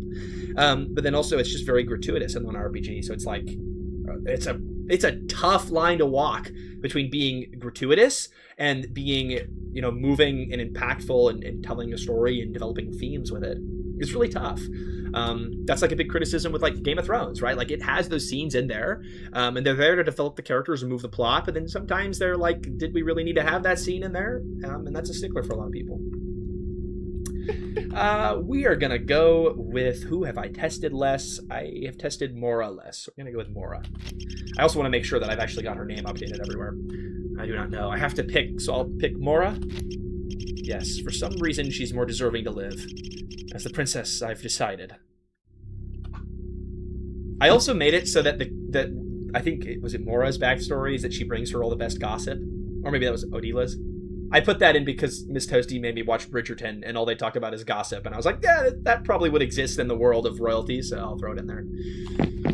So for Mora. So you've chosen. I know it is hard, my poor daughter, but you are ready for the perils of royalty. Mora will serve you well. Now hurry, prepare your things. It's only by your father's influence that our court waits it all. The people are fearful, and fear will lead us to ruin. Us in charge must remain composed and act quickly. So that's a bit of an insight into her character. You know, she feels that pressure to be composed and the weight of her people, even when internally she may be freaking out.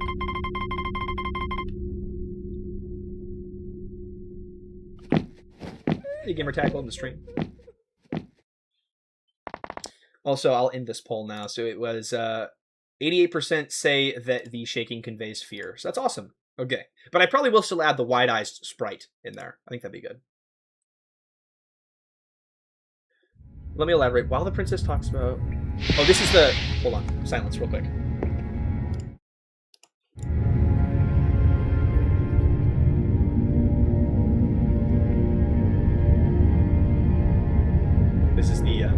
This is the custom Gisela music.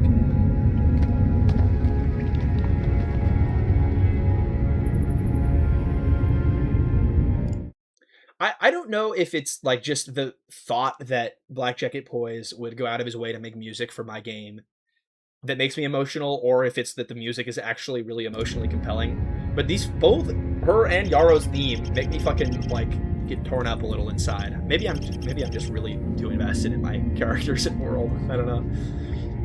While the princess talks about what they did, could you add 2 or 3 pictures of Mora and Odila or the princesses all interacting with one another? I think that'd be a great idea. We will see if my budget allows for it. But I do agree. I think that would be a better a way to illustrate further the characters having a connection with one another, or maybe going and showing like a scene from the past or whatever. But I don't want to break up the moment too much. So I think pictures would be the right way to go. No, I really do live underground. Assuming the first character survives long enough, how would they interact with the other character? How will the 2-player characters interact, you guys? I don't know. You'll have to buy the full game when it comes out to find out. But I promise they do meet, and they do have a marked impact on the ending. So if both characters survive to the end, together they will have an impact on the ending. If only one survives it to the end, then the ending will be impacted differently. And also depending on the choices those characters make throughout their story will have an impact. So it's not just going to be one choice at the end of the game that determines everything. I'm going to try to make it so that throughout both characters' journeys, they make choices, and then those choices impact in some way the ending. It might not be huge. I don't want to have like 30 endings, but it's going to have some impact on the ending. And I will definitely play the full game on stream when it's done. How did I make that decision so quickly? She'll receive no proper burial. How can I be forgiven? Odila, I'm sorry. Why did it come true? Charlemagne was a holy man at his time, but all the priests agreed his vision was false. 80 years later, it comes true. Why does God see it fit to punish us again? It was a great flood, not enough. Yeah, I know a little bit about the Bible, and so Noah's Ark reference in Grimdelve? I actually had a bit of feedback that someone was like, you shouldn't have Christianity in the game, it might cause issues, but I want to have that thread of historical realism in the game. and it's not like a big part of the game, but it's there. So I don't know, but something to think about, honestly. I want to give Gisela a hug and tell her it's not her fault, right? But her mother has raised her to feel the weight of all of these decisions and yet still have to remain composed, even when choosing who deserves to live. That's a heavy burden to carry. Who's there? Mora, my lady. I've come with another blanket and an herbal remedy from Baba Brana at the request of your father. Look at how happy and joyful she is. You may enter at once. Oh, and with her comes the happy, joyful music. I just assumed it was its own thing instead of being a direct reference to the Bible story. Yeah, well, it's a direct reference to the Bible story. I don't know. It might be worth changing, but also if most people don't really think about it, it's just kind of a one-off comment. Doesn't really matter. I don't know. I'm still thinking about it. What's the proper balance of, you know, realistic history, real things being in the game versus other things not? Being Christian is part of Charlemagne's identity, right? And being Christian is a huge part of the backstory of the game in explaining how these characters ended up underground, which will also need to be revealed in the full game.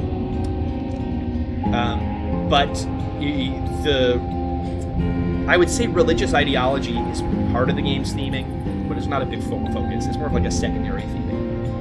But there's definitely going to be some of that clash between the Frankish people and the Slavic people, both for racial identity and for their different religious identities, that will lead them to clashing. Yeah, it does. Ah, more so thoughtful and cute. I was really proud of this little, like, reaching over and checking her, like, you're trying to check her temperature kind of sprite. I don't know. My lady, you're close, improving well. But, like, this shading down here on this right is an example of my pixel art is dog shit. I don't know how to fucking do pixel art. But it doesn't look that bad. So I think most people just won't care. Hopefully. Add Crusaders or a Crusader character. I think the Crusades was quite a bit later in history. Hold on. Yeah, the first Crusade was in around 1100, and this game is set in 887. So Crusader's a bit further in the timeline. I could still add one, though. I don't need to be exactly historically accurate. Okay, I'll turn the game audio down. Sorry, it's a bit loud. I'm just proud of all my sound design. I just want to... Oh. God damn it. I could add a warrior-type character, at least. I love Crusaders. Me too, dude. They're cool as fuck. I loved when I was growing up a lot of the medieval games. Like, fuck, I'm blanking on it. No! I was a For Honor kid. I'm not gonna lie. I was a For Honor kid. It's a medieval sword fighting game, if you don't know. Who's Baba Brana? She's a local healer, my lady. The Slavic people here have decades of experience with natural medicines. Since she's lived in these caves far longer than us, your father thought it wise to ask for her aid in healing you. He also thought it would reflect positively on us outsiders. Why should she not try to poison this remedy? The locals have no reason to show us kindness. I do not trust them, Mora. Did you not see the seal of Charlemagne when we arrived? Yet not one Frank has thus far made an appearance. If Charlemagne did indeed order the construction of this fortification, surely there'd be some Frankish presence. They also do not seem to be Christian, and if Charlemagne had sent them here, he surely would have converted them first. That's a whole lot of just, like, dumping about the game's backstory. But I wanted to put it there because I'm trying to, with Gisela's character, I'm trying to show the tension that she feels as a princess. She feels put into this box, and, like, she's forced to fulfill this certain role as to who she is, and, like, is her duty to marry. But then I also want to show through this, and through this book here, which she reads in a later scene, that she's well-read and well-educated, and she wants to be involved more in the world around her, and that's going to be a core tension of her character arc. But as a counterpoint, this stew is delicious! Thanks, Mora. Oh, Mora, perhaps you're right. I fret so much without knowing the full story. Now, don't eat all of it yourself. By the way, what did we think of the stew-eating animation? That one took forever. I was really struggling with it. Maybe I should have the head bob down a little bit.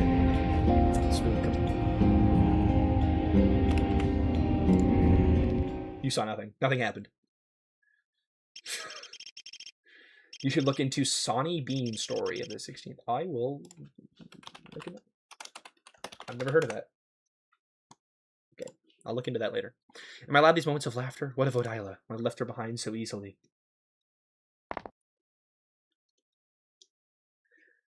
I think including Christianity. Sawney Bean is referenced in Black Souls? Man, I gotta read these. I gotta read more like fairy tales and stuff to truly know the Gunnar lore. I think including Christianity as a theme or wanting to comment on it as a unique choice, and whether positive or negative, I think makes people reflect more on our own world. Thank you, Abbott. I appreciate that insight. I mean, that's hopefully my end goal, that the things that happen in the game will make people reflect on their own life, their own choices, and whatnot. How effective I am at that, I'm not sure. But I like taking chances and being risky. I mean, what the hell's the point of making games if you're not going to take chances and be risky? Whoa, what happened here? This river has always gone near Arcs, but this offshoot was damned ever since I was young. Those boulders have been lodged there for decades. The outsiders are definitely crafty in their evilness. I wonder what else they've torn down in Arcs and what they've replaced it with. I'll have to plug the gap before I can get to Arcs. So if you go this way, it gives it a little bit better of a tutorial, like it pans the camera over and whatnot. So I'm sure I might need to rework this, but you can walk either way, do a little jumping. Not even with another decade of athletics practice can I make that jump.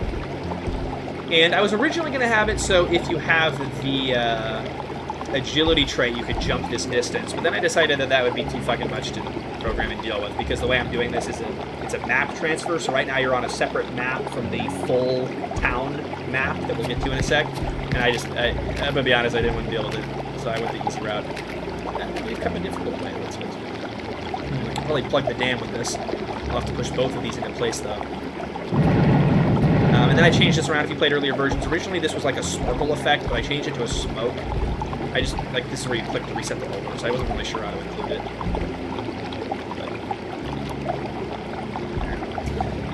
But, yeah, if you have the might trait, you can push this log. This must have been what they used for the dam before. I'm not strong enough to move it myself. It makes the puzzle a little bit easier if you push the log. Otherwise, most players will like this. Or at least this is the order I always do it. So you push that up, come over here, push it this way. I have played Darkest Dungeon. It's a great game. I suck at it. I'm really bad at it. I lose really fast every time. But it's a fun game. I like the atmosphere. I just found art stories that directly talk about real-world subjects, while more risky, to be more compelling stories. It's an interesting perspective. I think I feel the same. I think you can do a lot with fake stuff too. It depends how good you are at using metaphor. And I will be honest, I am not the greatest writer of all time. I'm a decent writer, not the greatest. So I kind of lean more on real world stuff. Is the HRE thing in Grimdelve? Oh, the Holy Roman Empire, sorry. I'm gonna be honest, I have not gotten that far.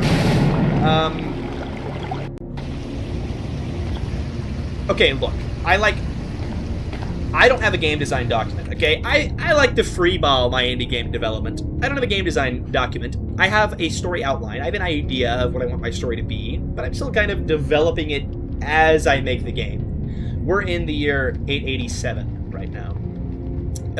But certain things I'm not sure about yet. Like certain things I don't know if I'm gonna have more real-world things have an influence. I don't know exactly where each character's story is gonna go. I have Yarrow's story mostly finished, but I'm more in the earlier stages of Gisella's right now.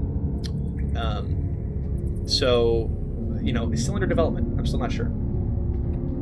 The game's still too loud. I'll turn it down. Sorry about that.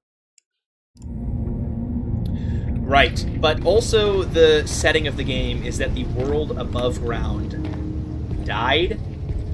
And so I'm going for, like, yes, the game, another person asked, yes, the game is set entirely underground. I'm trying to have areas where it feels less claustrophobic to give, you know, you a breather. But the world above ground is dead, so there's very few humans and people left in the world. And I'm doing that as a way to preserve my sanity. Why is that still broken? Is Grimdelve even playable? Is Grimdelve even playable? Look at this. What the hell? I don't know why it's doing that. I thought I fixed that. Anyways, whatever. Yeah, I'm trying to manage scope creep. Like, I have all of these ideas, but I don't want to just add too many things, too many storylines or threads, because I want to release the game at some point. What happens if you go above ground? I don't know. You'll have to play the full game to find out. Okay. Look Outside reference? Actually, yeah. Although I was making this game before Look Outside came out. That's a great game, by the way. Is that a bat? I'm going to make a Look Outside video at some point. I swear to God. I will do it.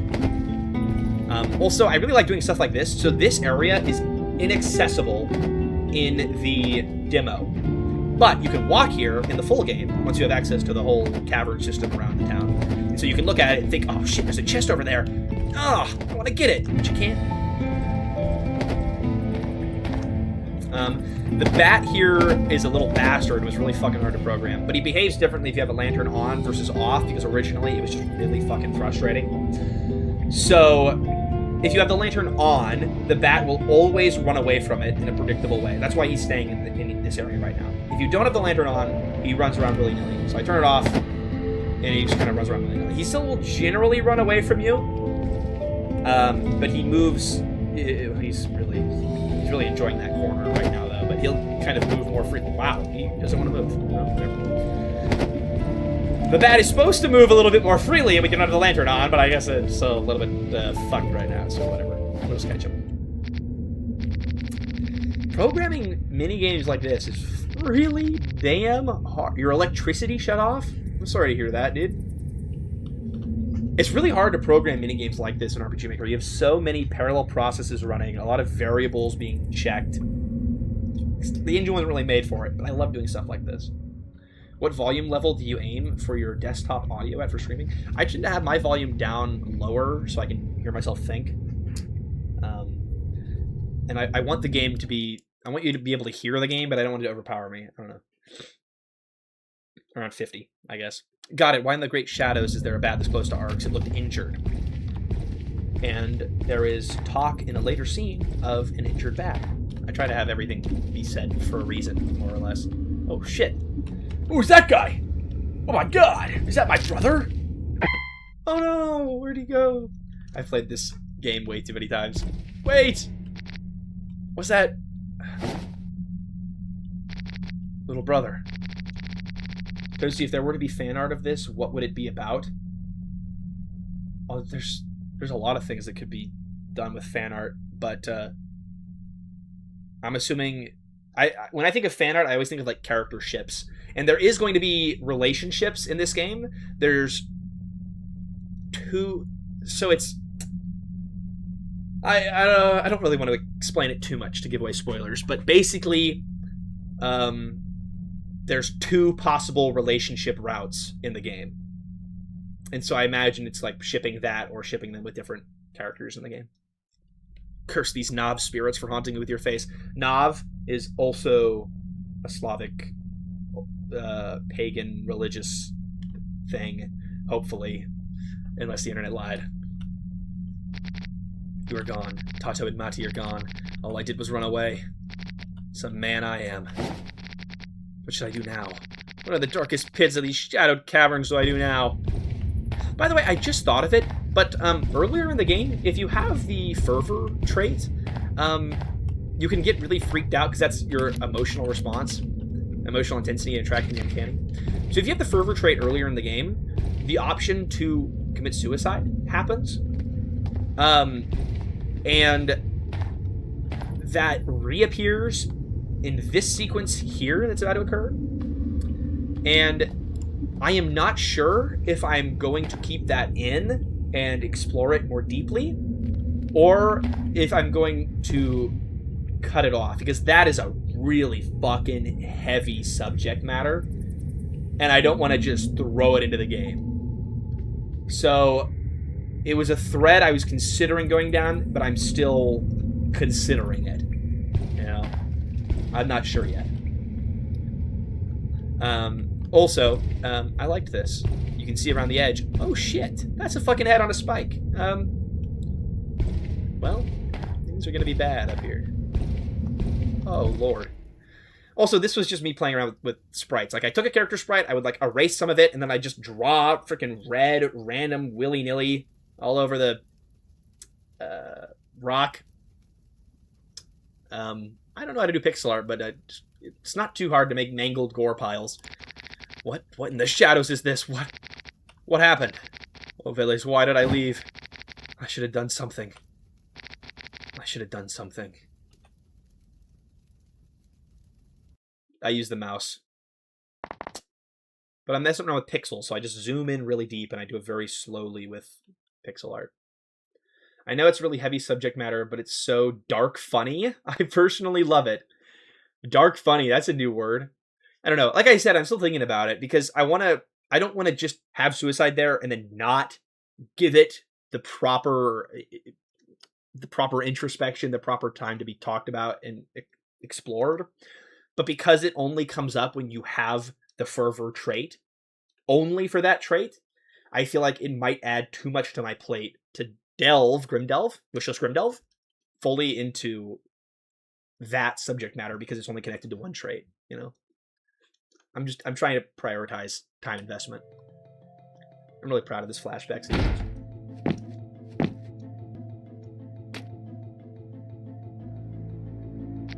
Tazo? Son?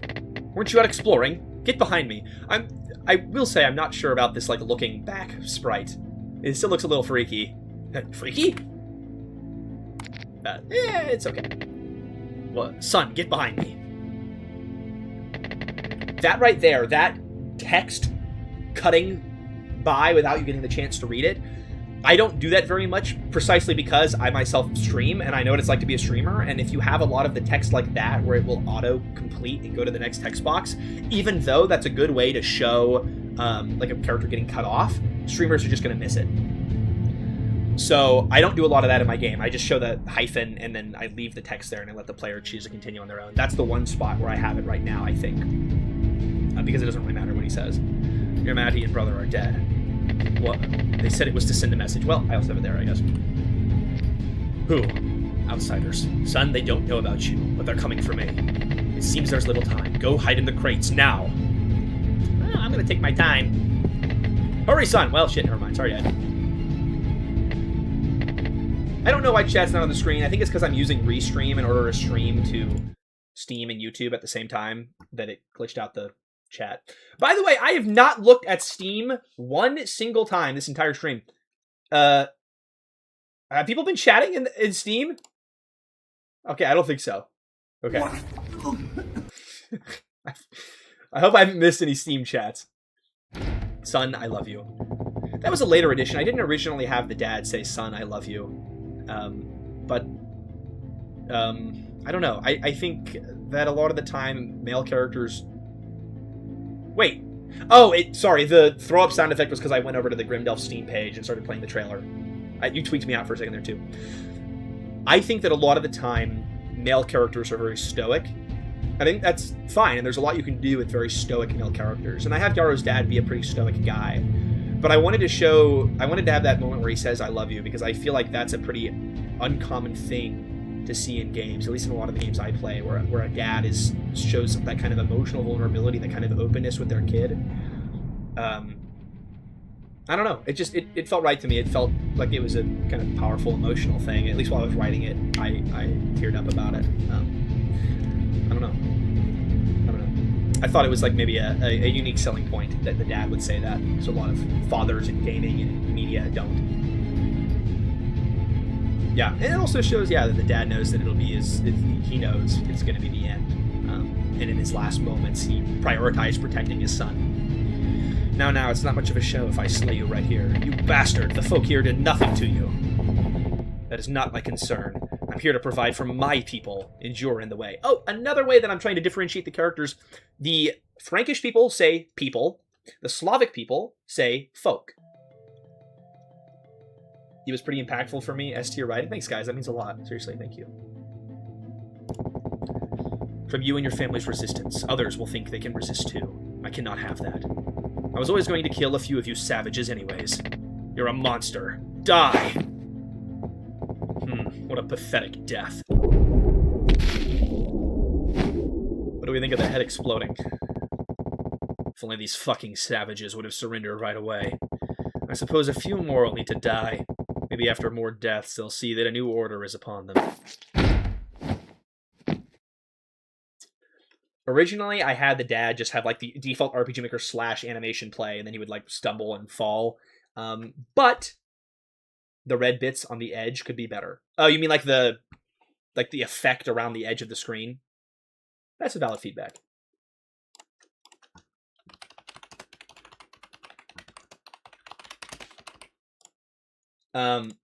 So he stepped on the corpse and it had a sound effect, good detail. I wanted to make it pretty fucking gruesome and sad.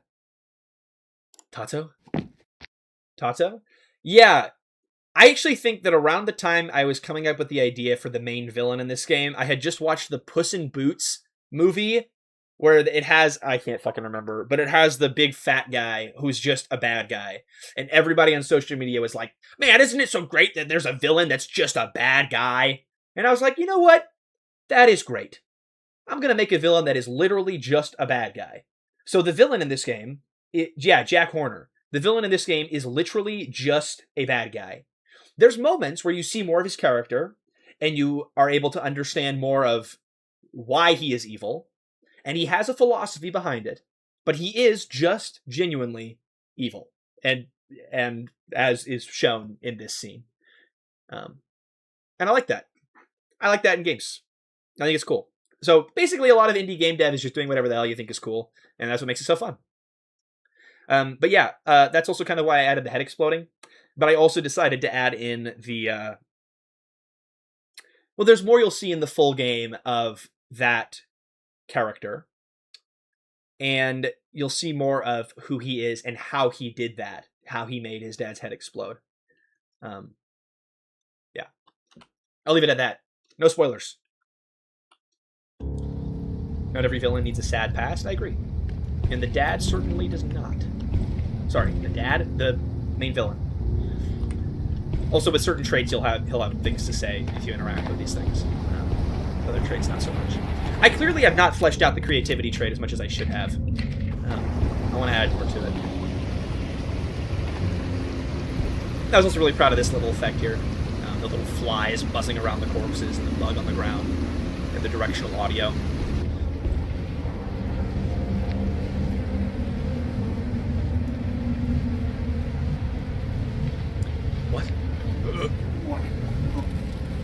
So this is another divulging path. If you have traits like presence or might that give Yarrow more strength, he will be able to restrain and not throw up here, which will then impact the conversation he's going to have here in a sec.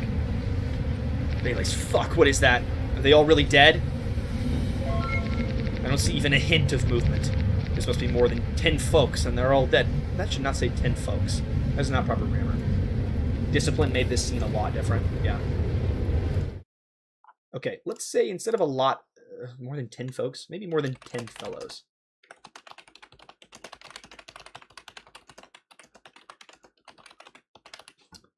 That sounds better.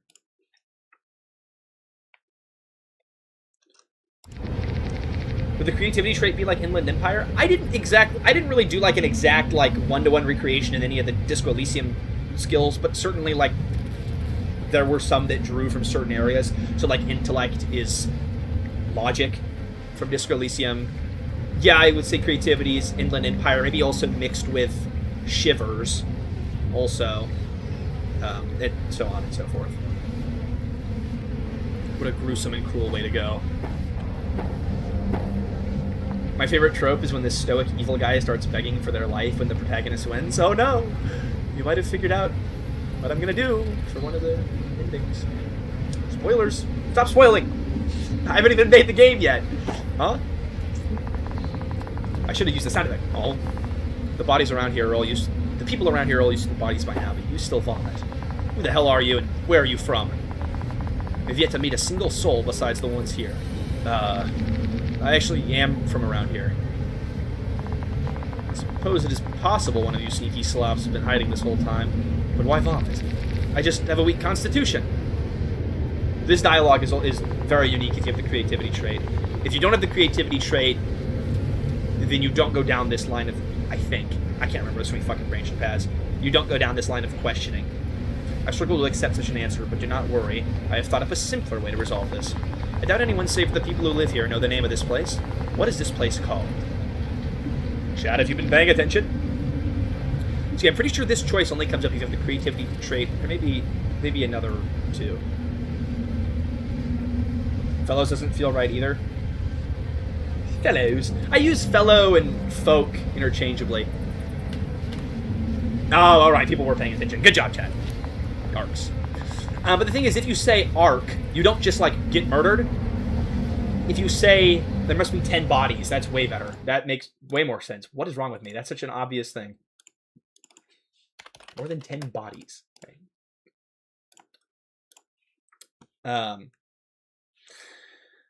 What was I saying? Okay, yeah, if you choose arc, you don't just get a game over. If you choose arc, then it... So there's two paths here. There's basically the path where they think that you're from here, or the path where they think that you're not from here. And so there's a lot of different paths to arrive there, but ultimately you end up at either one of these two routes. So if you say arc, then they think that you're not from here. And if you say arcs, then they think that you are from here. And the impression that they have of you here at the start, you're right, instead of the number, it should just be 10. My chat is so smart. It changes the impression they have of you, and then that changes some of the dialogue with the NPCs and other characters and whatnot, and how the king speaks with you later. Yarrow, the fact you know the name of this place is proof enough. Please meet me at the Stone Tower. Everyone who lives in Arcs must have at least one personal audience with the king, and yours is long overdue. Alright. Step with the vomit and squishes. Nothing I can say will be enough to soothe the suffering of their spirits. If you have different traits, more to be said there. Arcs is in ruin, yet this symbol nobody remembers stays standing. I bet the outsiders know the meaning behind this symbol. I should ask the one near Awkward. Okay, maybe he shouldn't say that if he hasn't seen that there's one near Awkward, because right now he has some, like, sixth sense understanding that there is a guy sitting next to Awkward, even though he's not even seen him. Hold on.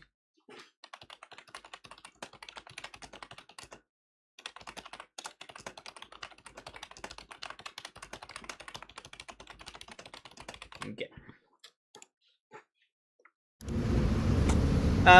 I will give away this, though. This symbol, I think, is the symbol of Charlemagne. I think. I looked it up, and that was what it seemed to be. But if it's not, I will change it. If there's any history buffs in here. I'm going to turn the lantern off. We don't need Lampy 2 right now. I'm sorry. It's very well lit in here. So this is one of two settlements in the game. Gisella's is the other one that you'll get to explore. You don't get to explore the demo, but you will get to explore. This is Lucas' home. He's out doing his laundry. Again! It is his symbol. Alright, good. I know things. Again, he should not be talking about what Luca's doing before even seeing that Luca's doing it. Don't say Luca doing laundry until actually see it. I really care. This is why my game has taken forever to be developed, because I care about these little fucking attentions to detail that most people would not care about at all.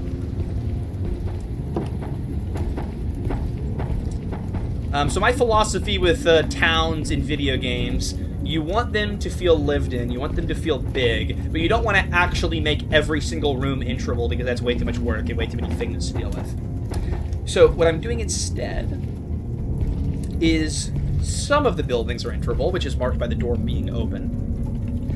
And the ones that aren't enterable are closed, but every now and again there'll be a unique interaction. Like if you come down here and you interact with this door, which is Otbert's house. Get away from my house. I'm over here if you need me. You know, so just the world is lived in. Oh, they are over here shivering in the corner together. This lady starts out standing like up at the top, and she just is on like a random pathing route right now. So I guess she has found solace in her fellow shaking man. All right. I wondered about the laundry thing. I just assumed I was missing something. Yeah, so here's Luca, and he's doing his laundry. That's Luca. He's alive. Thank you, Veles. At least I have some semblance of family still. I shouldn't bother him. He's busy with laundry, and I really should keep a low profile until I meet with the king. So yeah, now you know that Luca is doing laundry. Probably shouldn't say anything to that at that door until you see that. What is your philosophy on specifically endless haunted mansions in RPG Maker? I think that's cool. I'm not sure what you mean by endless. Fuck off. This is a room you'll be able to enter in the full game.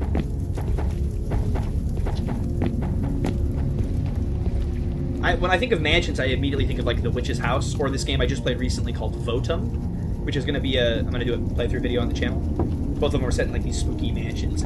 Cool as shit. It's a cool ass setting for a game. Also down here, let me know if you guys explore this in your playthrough, but there's a little bit of path leading into the door, because this is a door. There's a note on the door. Gone looking for Grimdelve's boy. Maybe I could make that more clear. Maybe I should put like a fire lamp or something here to show that. I think House of Leaves or Backrooms or things like that. Fuck yeah, that's cool as shit. That's an awesome scenario for horror. Also, let's go see if this area works, because originally this area was broken. Cool, it works.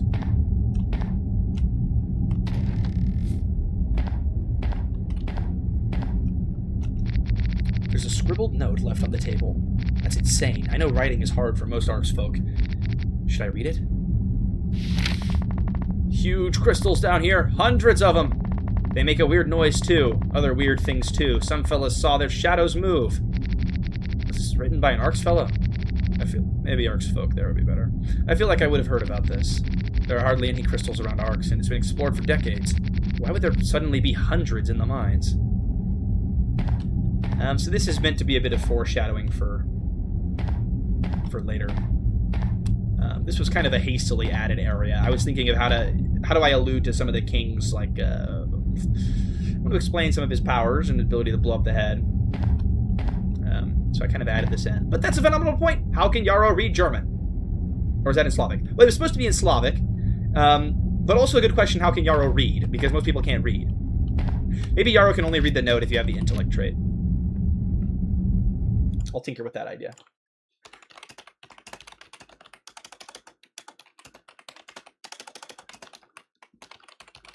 I'm not sure if that would gatekeep too much of the game, but maybe I could make it so Yarrow can only read if he has the intellect trait. Not sure. I'll think about it. God, I love the Black Jacket Boys music so much. Alright, who's this fella over here? Told him it might still be okay. Kubrat looks really messed up. I feel for him, but right now I should leave him be. And if you're paying attention, Kubrat was one of the childhood friends from the intro of the game. So they all make an appearance. Dolna also was a childhood friend. And you can explore more of Kubrat's storyline in the full game as well. Let's go talk to Oddbird.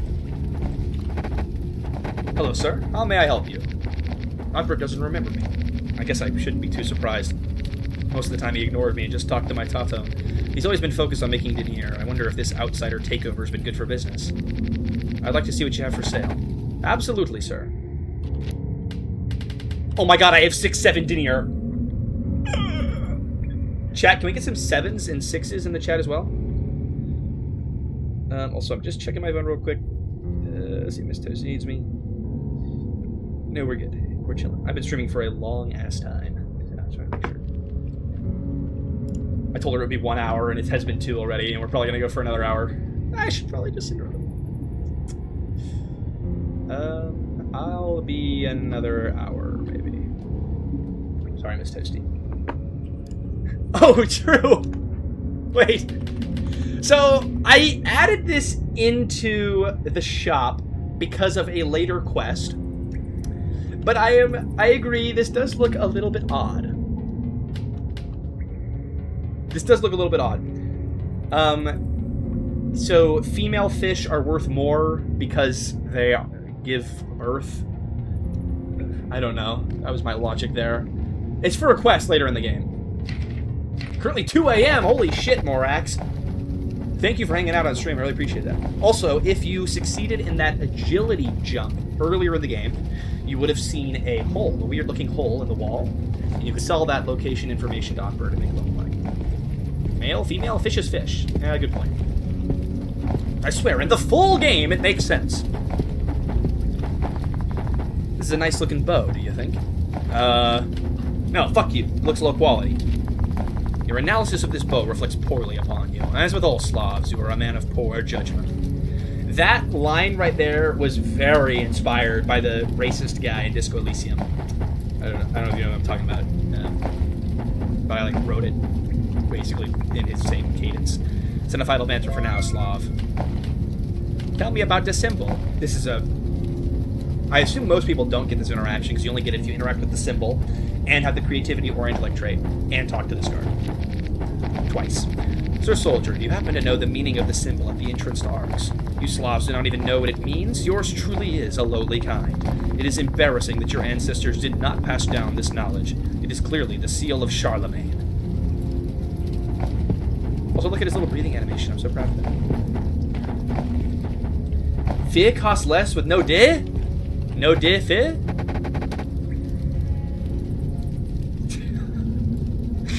I gotta make the fear DLC. My son hasn't come home. It has been 3 days, not one of the soldiers are looking. Only our priest Dedomir went, but he's not returned. I need to have her talk with the hyphenated words. I must have made the decision to do that after I already wrote her dialogue.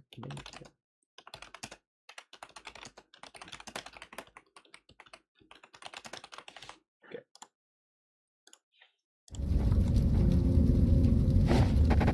Have you seen a boy with a red shirt and a bright smile that lights up these bastard caves? Nilda is so distraught. Ooh, and Nilda, and that is the last of the 3 friends from the intro sequence. That she doesn't even recognize me. I'm sorry about what happened to you. I can't imagine all the horror, and now this. I haven't seen your son, but I'll help you find him. You will? I have to meet the king first, but then I will. And king should be in quotes. So the reason the king should always be in quotes is because Yarrow does not see him as the king of the town, right? He fucking hates this guy, so he always says king in quotes. I'm sorry you're getting ads. I tell YouTube every time to put it on the lowest setting, or no, I tell YouTube to allow me to manually run the ads, and then I'm just never running them, but it fucking puts ads on it anyways. When you see him, tell the king he's a bastard for not sending his men to look for my son. And by the way, now that you've got that unique dialogue, you now have the option to call the king a bastard. I don't know if you do in the demo or not, but you do at some point. Alright, let's go in here. There's a couple areas to explore. God, we're gonna be streaming for fucking ever. Let's go here. This is one of my favorite areas in the game.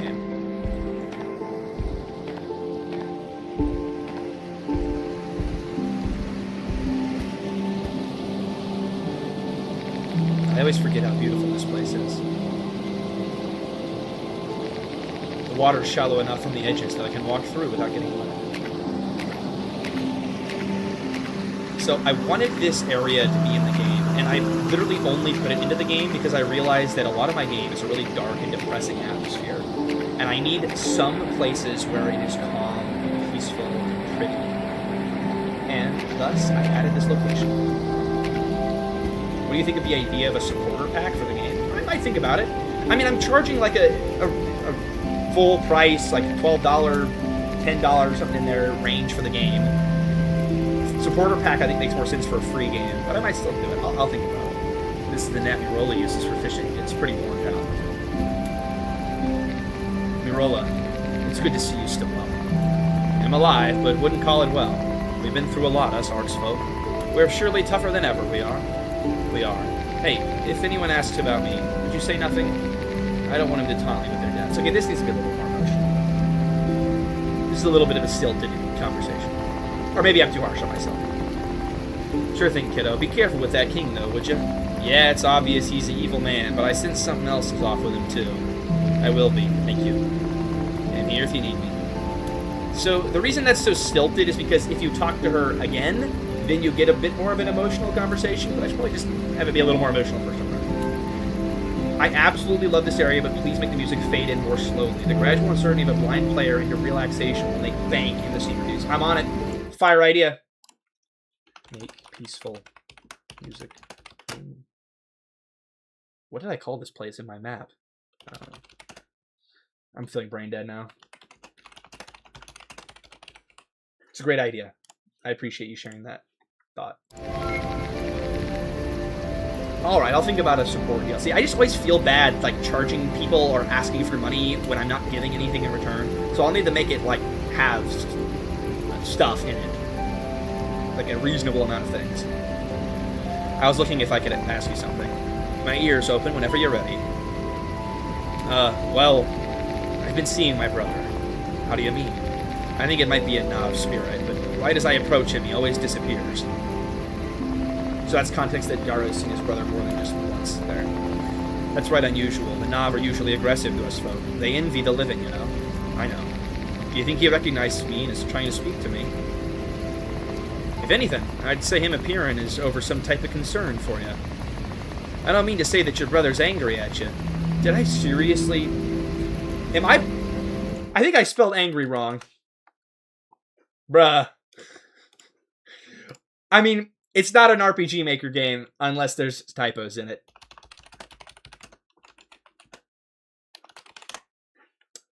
Bad game, unplayable. Make a channel for supporter pack items and take the best ones. That's a good idea. Ask the community what they want. Seeing him like that hurts you right bad, doesn't it? It does. Come here, you right poor boy. So Mirola talks pretty different from some of the other characters. There's not really a reason for it. I just thought it was fun. She is supposed to be kind of the like spiritual leader of the group, which is why there's this conversation, and you dive into that more in the full game. I'm here if you need me. And she's supposed to kind of fill a pseudo mom role. Also, if you go up here, there's foreshadowing. What is this ledge doing up here? Oh, I wonder if that's a quest in the full game or something. I don't know. Is there an inventory limit? Not right now. And I don't think there will be. I don't know. I'm thinking about it. But I don't know if it would really fit. If it kind of make... Like, this game doesn't really require inventory management.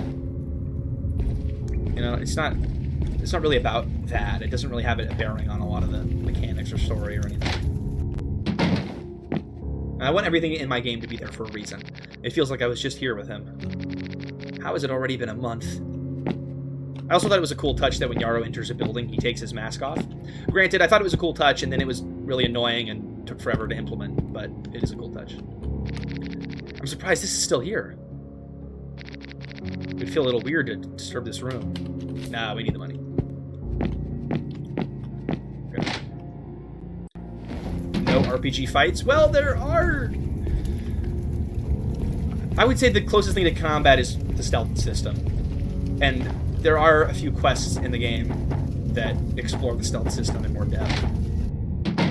And then more stuff like with the bat mechanics there with the net throwing and whatnot. Oh, also, I forgot we got another trait. Let's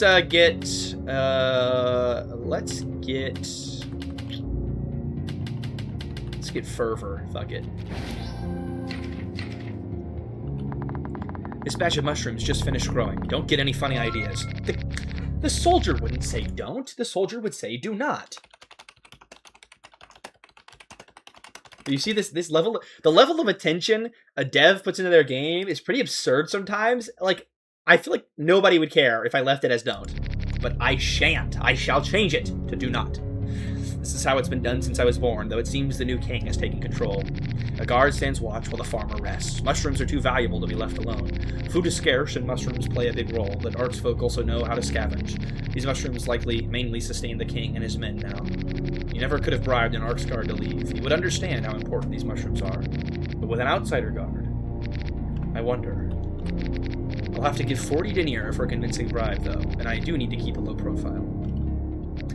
So this choice only appears if you have certain traits that enable it.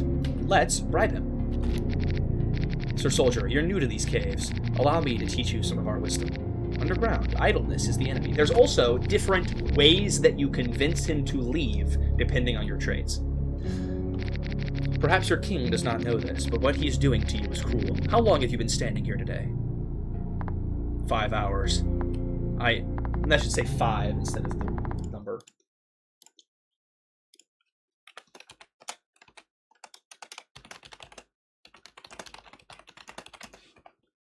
I'm very glad I'm doing this stream and putting so much thought into the game, because I've playtested it so many times now that I tend to just fast forward rapidly through dialogue.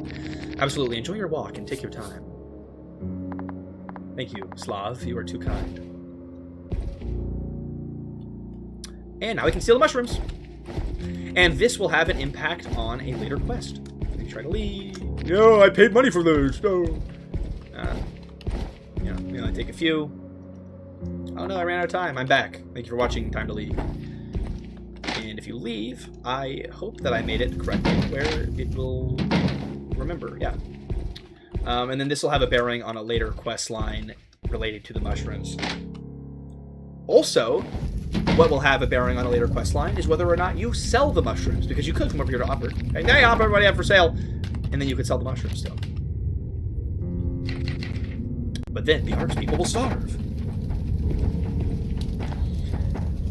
Well, the whole point is that you bribed the guard to leave, and he kind of understood the subtext that you were going to steal the mushrooms, but he did it for the money, and, you know. The outsider's been calling me Slav, but what does that mean? Maybe it's similar to how we refer to them as outsiders? Before them, we saw no differences between people. And the Yarrow would not say people! Chat, my game is a failure. Yarrow reflecting on Slav word. Not say people.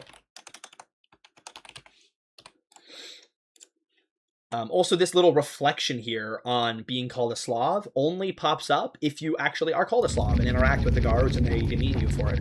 Maybe our older generations clung to these words of division and it took 80 years for them to go away. As soon as the outsiders appeared, though, I right away refer to them as them and to us as, well, us. But they came and destroyed our settlement. Is it even possible to become one people after that? I'll rework that reflection. But there's also this racist guy up here. Recent occurrences have rendered the second floor... Why is there a light there? Uh-oh. He's glaring like he means me, but what in the great shadows is a Slav? You're calling me a Slav? It is what you are. I can deduce it by the color of your skin and your low-class speech patterns. Your skin looks the same to me. I don't think we talk too different either. Spoken like a true Slav, your kind have resisted us at every turn. I do not hold it against you, though. Your minds are simply not as developed. God smiles upon me, Slav. Can you say the same of the false idols you call gods? Where are they for you now? Turn away now or I will kill you. Ow. Okay, I'm going. Our gods did not call upon us to murder innocents like yours have. A little bit of the tensions that will arise later in the game. There's also very different interactions that occur if you have different traits, like the might trait. You'll kind of fight back a little if you have the might trait. Whoa, what the fuck happened there? Whoa, okay. I maybe do need to continue to work on the lag for the video. Was that a Skyrim reference? Maybe? Okay, what's happening here is that the event that I made transparent shifted back into this location after I left and re-entered the map, so I'm gonna have to fix that. Guard, entrance. Guard.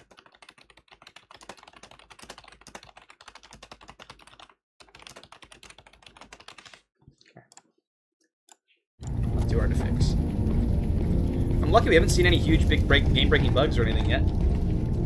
Alright, let's continue. We will finish this game at some point today. Change everything to fellas for the supporter pack? That's a fire idea. Finally, you're ready to meet the king? I would not make me wait any longer, Slav. Well, I've done everything I need to do, so bye. Then follow me. I think I have... I do. I have over 600 switches and over 200 variables, I think, at this point. Yeah, it's a lot. Back to Gisela. Oh, that's brutal. You're dealing with a spider hollow. I hope you survive the encounter. Miss Toasty absolutely hates spiders, so I'm glad she's not here to see that text. I've reread this passage an incalculable number of times. By the way, I'm curious, guys. For a thought, I used to have it so that the thought was in parentheses. Sorry, parentheses. But I changed it to where every thought is italicized. And I kind of like how that looks better, but here's what you guys think. Let me run a poll for it.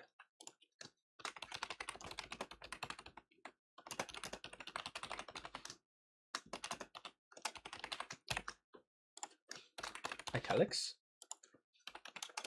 Parentheses.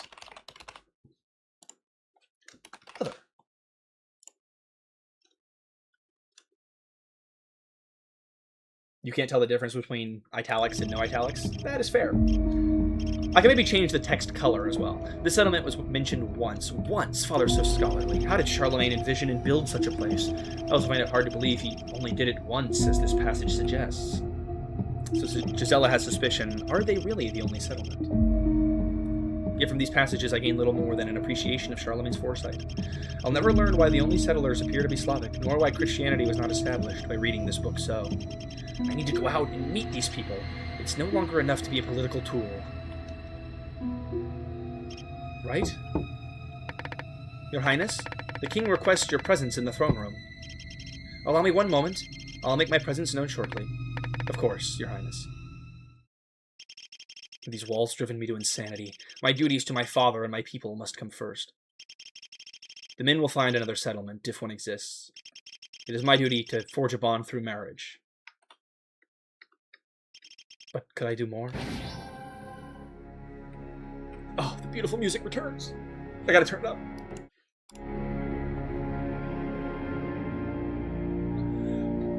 God, if you guys need music for your RPG Maker games, Black Jacket Boys is the fucking man. He's got crazy good music skills.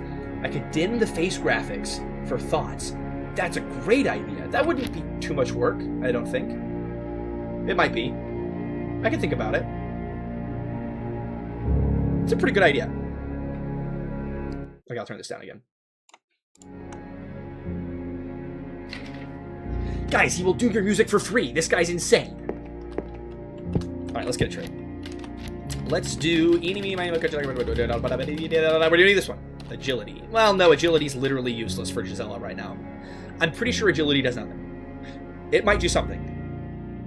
But it doesn't do very much in the demo. So fuck that, we'll do discipline.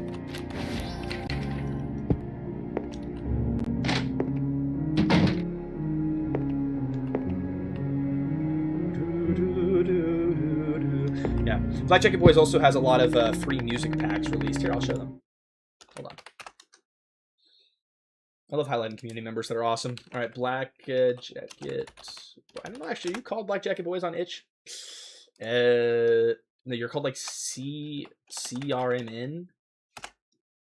Fuck. Hold on a second. I'm gonna find this. Oh, well, you didn't pop up when I typed in. CMRN. Oh, there it is. We're good. I think I typed it in wrong. Okay. Here. Okay. So Black Jacket Boys does this background ambience tracks, which is free to use. He's also done a couple of them. And his beautiful game, The Inverted Tower, we've streamed a couple times on the channel. So he's a dev and an incredible musician. That's a little risky. Thank you for not putting nudity on there. Yeah. Fucking great music. Awesome guy. High recommend. King Berengar and his guests are still waiting for one more suitor to arrive. Please hurry inside. You'll want to make a good impression.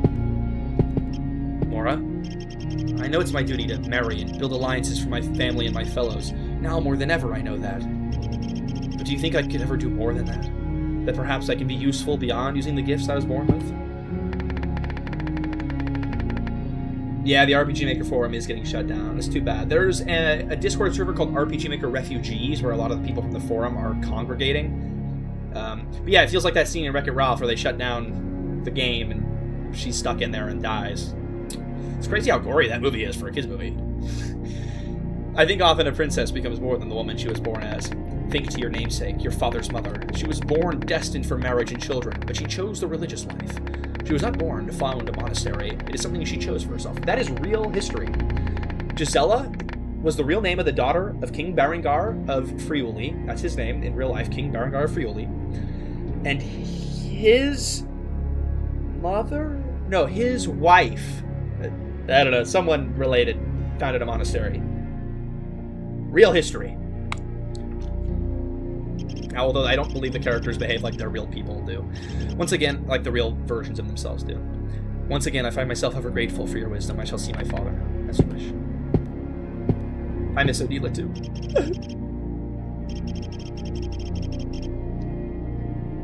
I knew I always wanted to create a game. I'm no huge developer, but I believe I can make something interesting with a small team I have. Hell yeah, dude. I made this whole game by myself.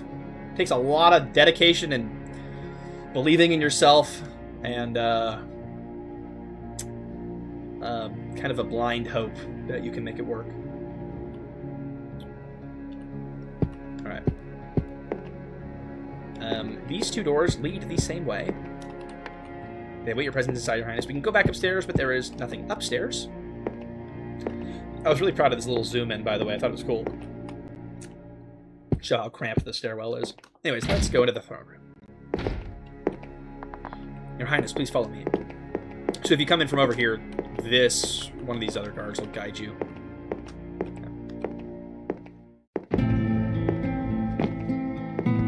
Ah, Gisela, thank you for arriving timely. I know this past month has been hard on you, but you seem to be in good health now. Yes, your complexion does look to be much improved. Indeed it does, Sir Boyan, well said. Thank you, Your Majesty, Sir Boyan. I'm grateful for your concern. And she has different dialogue there, depending on your trades. Don't toot my own horn. Oh, shit, I did one of the auto-continues there. I'll probably change that. Your Majesty!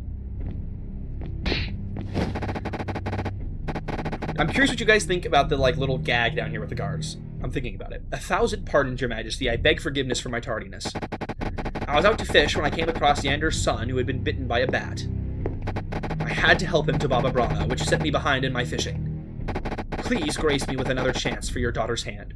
So the little gag down here is this guy comes in, he breaks through their little defensive line, because they're trying to protect the king. And then this guard is more experienced and realizes that he is not a threat. And this guard is younger and is still trying to apprehend the threat. And so he's trying to... This older guard is restraining the younger guard. And I just thought it was a fun little visual gag to add more movement to the scene. But I'm not sure if it's a little too cartoonish for it. So I'm thinking about all these things still. In the spirit of the budding and fruitful friendship between our people, I'm inclined to grant your request, Vasily.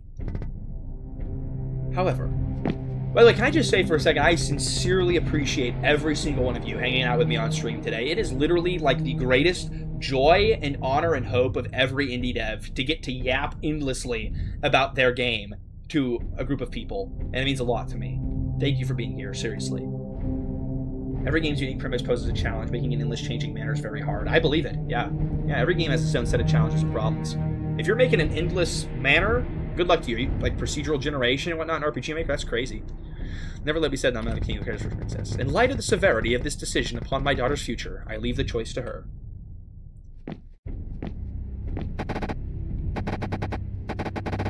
Your Highness, I swear on my life, if you can forgive me, this will be the only time I ever disappoint you. I'm glad you're hanging out, Kenny, and having a good time. Father, so Princess Gisela, what will it be? I wonder why Father is giving me a choice here. I know he loves me, but this seems extreme. I do not particularly care to have more suitors chasing my hand. Man, I guess I picked the most boring-ass trait. Fuck, what did I pick? I know, so right now, Gisela's area is a little limited in the influence the traits have, because there's just not, I don't have a lot of her in the demo. There's more of her that I'm working on right now. But, you know, there was... Something that I like doing in this game is, like, you get the same choices, but your traits give you different context. So, like, you get this choice, but, like, if you have a different trait, maybe Gisela says, Father probably wants me to not forgive this man. Or another trait will say, Father definitely wants me to forgive this man. And you still can choose either one, but your traits kind of push you in a certain way. So, I want to continue fleshing that out. We'll forgive him for now, just because I want to show him off. You honor me, Princess. I'm undeserving of your forgiveness. Nonsense. You are a good, honest man. Please continue to serve our folk well. Why would she say folk? She should say people. Oh my god, bad game.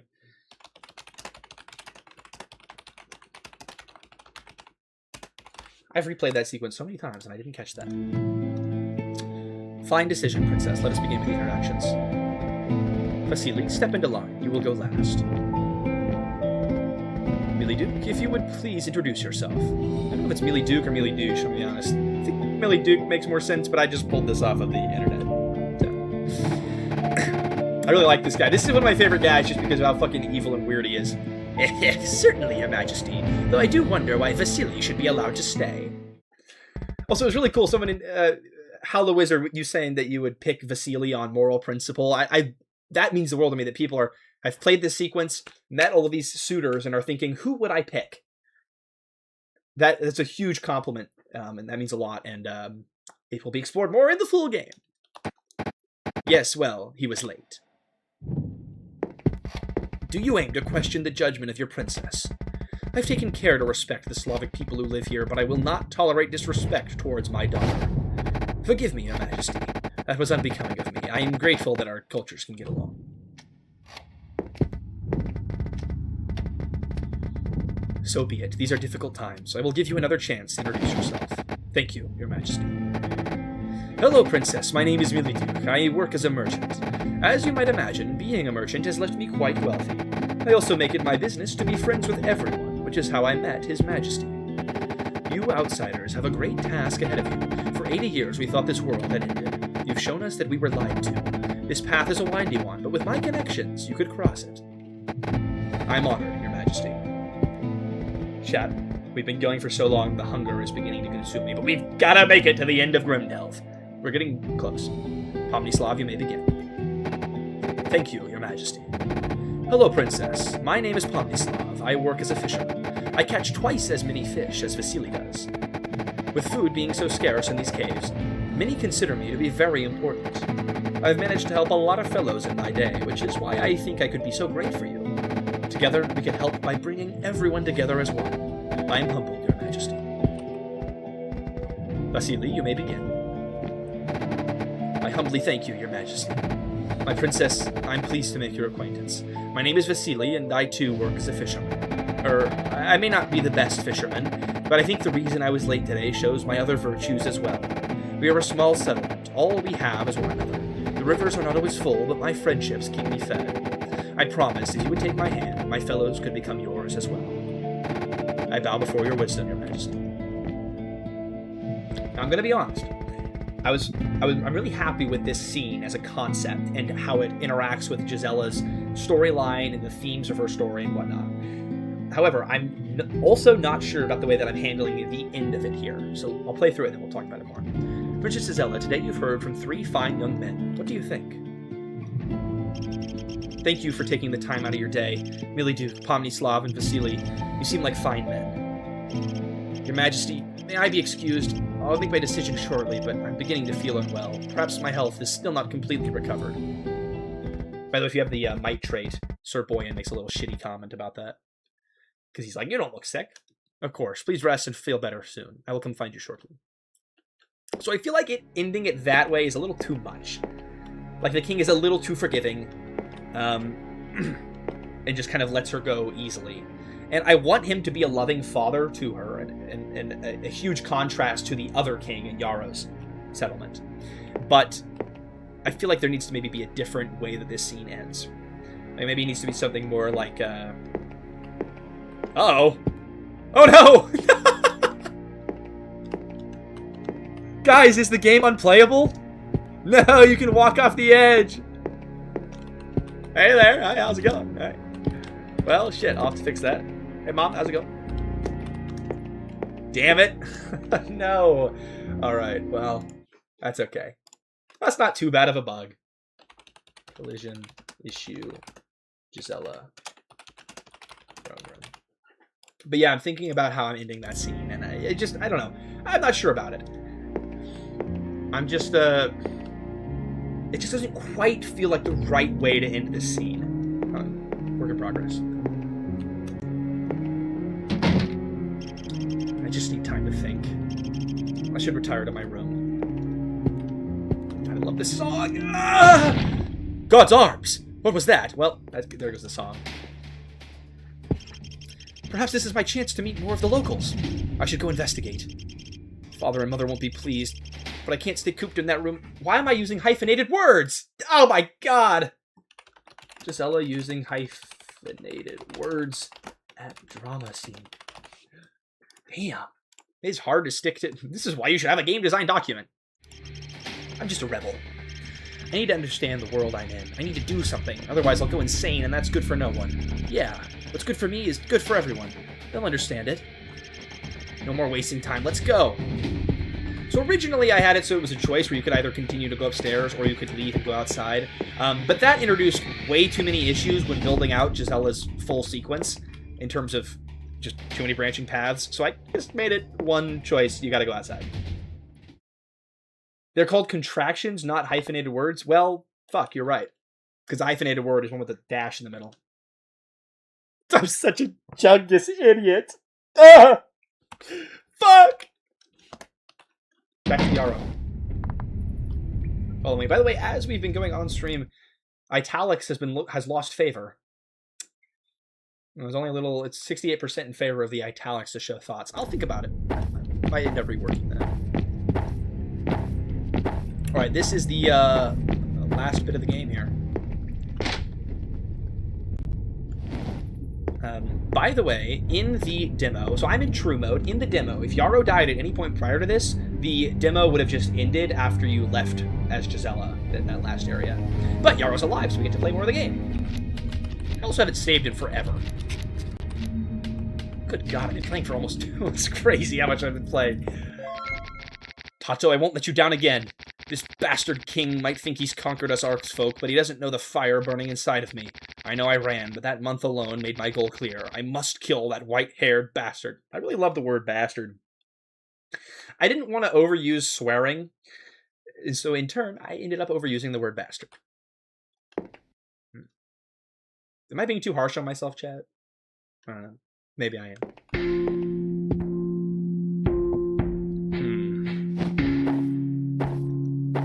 I was really proud of that little pose that he's like... Kneel. In? Yarrow, what were you about to say? Do not speak Slav. Kneel. Oh, the white-haired man has something really fucked up ready to do to me if I refuse him. That's a little too, like, meta wording right there. The Franks invented, like, every swear word. Really? I didn't know that. Damn, I need more history. I feel it's valid, though, for the situation. Thanks. Yeah. Griffith, you bastard. Yeah, this guy was heavily inspired by Griffith. I don't know, Red Canopy Games. I think it can go either way. A lot of people use parentheses to show thoughts. I was trying out italics just to see if it would feel better. I don't know. It could go either way. Toasty be kind to himself challenge? Impossible. Can't be done. Imposter syndrome will never leave me. If I don't kneel, I wonder if he'd chop me up and feed me to his daughter. Tato told me a story like that once, and he seems evil enough to do it. I'm pretty sure I drew inspiration that's related to a real Slavic fairy tale. But I'm blanking on the name now.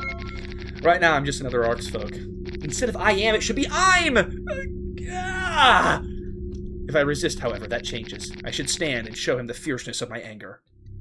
So yeah, either way, you can choose to kneel or stand, but your traits change the context of what Yarrow's been thinking about. So, let's stand and see what happens.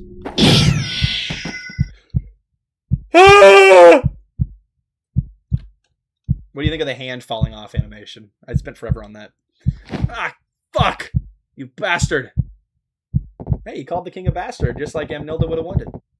I don't think he says bastard unless you have interacted with her prior. I can't remember that, but I'm pretty sure not. Careful, boy. I would not push it any further than that. Now that you're kneeling, we may actually speak. You, wrap up the boy's hand, or stump now, I suppose, so that he can somewhat focus. Also, with certain traits, you get the chance to lunge at the king as he is walking away, which results in a head explosion. Listen to me, boy. You're an outsider here, and I do not expect you to like me. An outsider in my own home. But what I cannot have is disobedience. Yeah, this was... If you can't see, there's a lot of Berserk inspiration going on right now. And by the way, on the topic of the hand being cut off, I'm still kind of trying to figure out how I'm going to use that in the narrative. I'm not sure. I have a couple ideas floating around for how I'm going to use that in the narrative, especially when it comes to, like, combat sequences or QTEs or whatever, but I'm just... it's a work in progress. Well, I kind of just do whatever idea I think is cool, and then I figure out how I'm going to fit it in later. That's honestly a very realistic scene. Thank you very much. I appreciate that. Most people would make him fight everyone and win with no issue. Yeah, I'm definitely leaning more into the philosophy of a lot of these disturbing RPG Maker games, where I want to make the player feel very weak And it's like, how will you, in spite of this, like, this guy is incredibly strong and powerful and rules with an iron fist, and you are very weak. Even if you have the might trait, you're very weak. How will you rise against him? And I think that's a very interesting narrative, and I have a lot of fun exploring those narratives in the Disturbing RPG games I play. I do not need you here. In fact, it would be one less mouth to feed. Normally, I would never think twice about killing a Slav, but the world has ended. If you can learn to obey, I'm pragmatic enough to allow you to stay. Oh, that's so cute, you're rhyming. Everywhere but here is a desolate expanse full of nothing. You get one chance to live, and it is right now by obeying me. I also like throwing in lying into Grimdelve, because this is not true. There's another settlement, and we know this because of Gisela, but it's a small detail that's info that the player has, Yarrow doesn't know, right? And so it's a little bit like if you're not paying attention, that line might just slip you by, but it's also like if you are, you're like, wait a minute, he's lying, he doesn't know everything.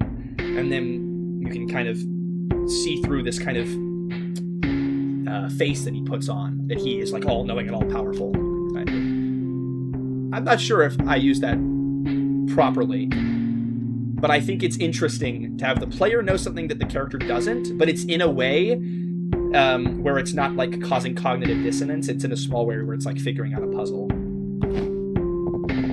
you understand? I've never heard such twisted logic. He thinks of himself as making the decisions no one else will for the greater good. What a joke. What made him this way? How can someone this great... By the way, I am a huge fan of Better Call Saul, and when I read what a joke, it immediately transported me to Chuck McGill going, you think you're a real lawyer? What a joke! I've got a lot of brain worms up here. Woof. What made him this way? How can someone this deranged exist? So much, it's crazy how much media influences the game that Grimdelve. It's crazy. Just all of this media compiled and put into it. Well, boy, I understand. Good. You've been away from here a long time, boy. Tell me, boy.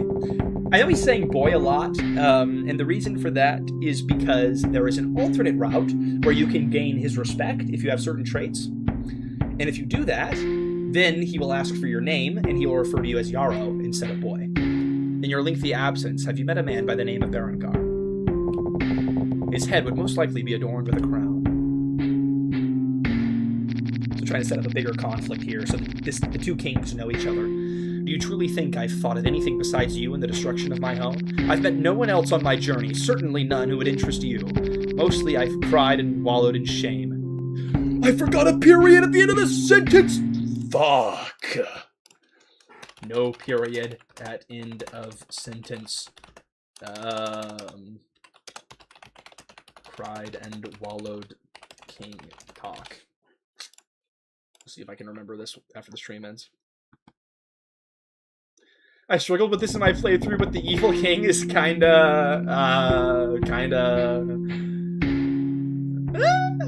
got that, like, abusive dad vibe going on, you know? I also thought it was funny because at the time when I had my artist draw his face, the Freerin art where she's looking up was going viral. That looks like dog shit. That's a bit fun side lore there. Very well, I expected as much. Boy, I understand you are hurt. I've seen many men crumble before me, but I am not stupid. That sadness often turns to anger, and I will not allow you to forget the one thing I have demanded. I realize you may not yet fully grasp the lengths I will go to for obedience, and I will tolerate some emotional outbursts. Bruh. That's not right. Rework emotionally outbursts. The king can't talk? Well, he's not scary anymore. But speak to me in this way again, and pursue that anger. You will not live long. Same to you, bastard. I cannot allow you to stay in Arx until you've proven yourself to me. I will not make it easy on you. However, in light of your long journey, I will allow you a night's rest in my soldiers' barracks. This is the last kindness you will receive from me. When you are recovered, seek an audience with me again. Alright, what do you think? Should we pick up our hand or leave it on the floor? There's a different sequence later if you leave it on the floor. We'll leave it on the floor. Why? I thought he had taken everything, yet he too takes my hand? That reads a little weird. What more could he even want? I'll survive so he regrets not finishing me now. Oh, please, evil king, finish me! Ah! That's Rainy Tape Productions for you.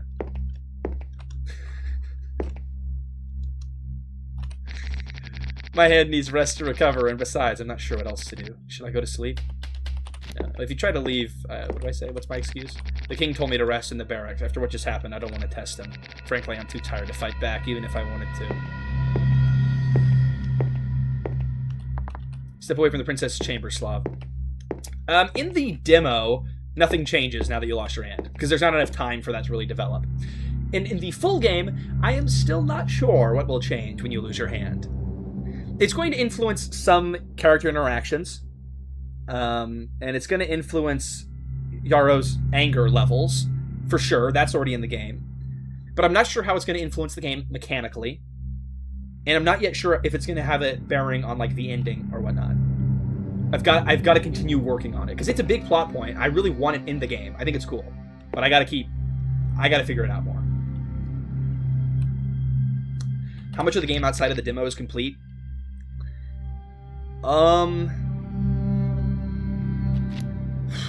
Probably another, like, an hour and a half of content. Or so. Because I have Yarrow's entire... Each character is going to have 3 days, and then they're going to have, like, there's going to be a finale sequence. And so I have, right now, built out Yarrow's 3 days entirely, as well as the ending of his 3 days. Which is...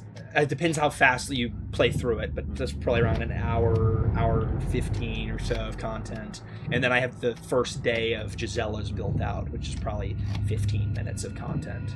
It's about an hour and a half is where I'm at right now. Yeah, I definitely am thinking it'll have an impact on the QTEs. What is he plotting? All right, let's go investigate. Okay, so there's a couple different ways this can go. As you can see, the door is open, whereas before it was not. So you can actually go up here and go meet with the princess. I'm curious, if any of you have played the Grimdelve demo, did you go up and meet with the princess? Did you go this way? I'm curious. Because most of the playthroughs I watched of people, like Rainy Tay and Ricky, I don't think they went up this way. The door to the princess's chambers has been left open. Is that faint crying I hear? I didn't know you could. I'm very sneaky. I wanted it to be like a kind of a hidden secret interaction. There she is, by the way. But if you talk to her now as opposed to later, it'll influence your relationship. There's a scroll on the table. I can't read this language. I can hardly read my own Slavic language either. Oh, well, there you go. There's an explanation for how I can read. There's also this. We will steal her money. And now let's go say hi. So, if you have certain traits, you get the option to announce your approach. By the way, YouTube, there are no nipples on that, so it's not real boobs. Right? Are we getting shut down? Can I show this on YouTube? I think I can. Well, fuck it. I'll be the test subject. What was that fart sound effect? There was a fart sound effect? Yarrow be farting, chat? So, if you have different traits, you can change your approach here. You can choose to announce your approach, or just barge in like this. I'm sorry to barge in, my lady, but I heard crying. Proper response here. That is no excuse. Please leave now. Wait! Let me be honest, I don't know why she says wait here. I probably need to flesh out this scene a little more. I can tell you are Slavic. Above ground, my father would have already killed you for your pagan beliefs. I know he killed many of your people. Are you here to take revenge on his daughter? Why would you have stopped him in order to talk to him if he was here to take revenge on you? This line makes no sense, and I need to rework it.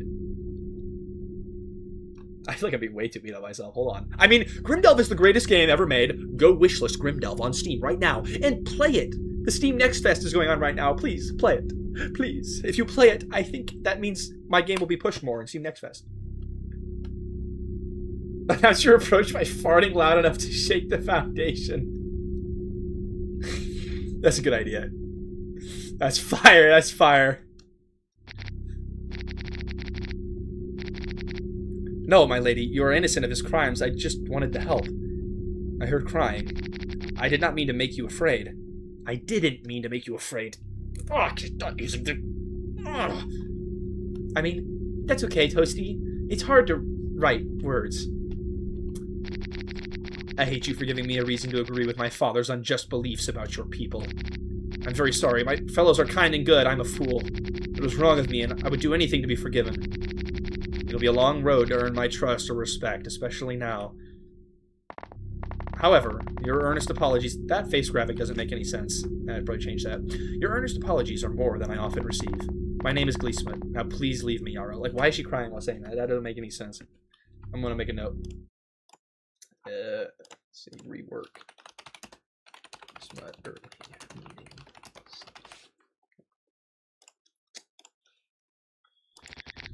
Of course, my lady. That's a fantastic point. I feel like a woman who's startled covered up with her hands. Yeah, I got lazy on this part. I could draw her covering up her body with her hands. That makes sense. That would fit. Why were you crying? Please just go before I decide to call my guard. Okay, now we will continue our investigation. So I'm going to real quick show you the very silly, funny bug. My hand is still on the floor. How is that sound effect, by the way? I think it cuts off a little too harshly, but it's just me going into the mic. I don't know. I was trying to make them sound like they're whispering. I was under the impression that none lived outside these walls. Talk to me. My king, our men have been occupied quelling dissent amongst the populace. The few we have sent out failed to report sightings of other people. Our men have also struggled to adapt to life underground. As you know, many are still sick and stay indoors. They are in no condition to hunt either. Just this morning, a bat escaped our capture. Reference to the bat from earlier in the game that you captured? Is this king here her father? Yes, he is indeed. I'm glad the connection was somewhat obvious. It is their leader who is at fault for their failures. Do you not agree? Of course, my king. But I've worked tirelessly to carry out your orders. Clearly not hard enough. How can this disrespect still run rampant? Have I not shown enough of my power? How old is Yarrow? I don't know if I've ever thought about that. At least 18. I don't know. Every character is at least 18.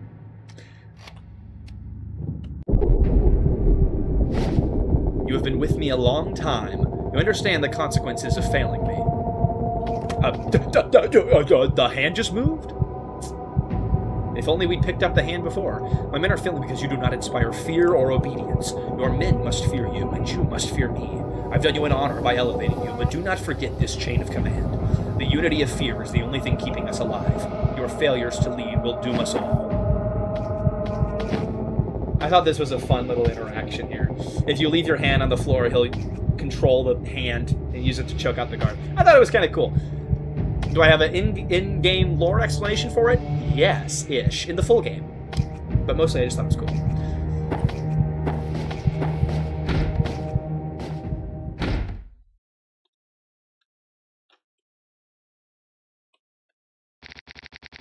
Oh, good. He comes off as 18 to 20. Good. Okay, perfect. Yeah.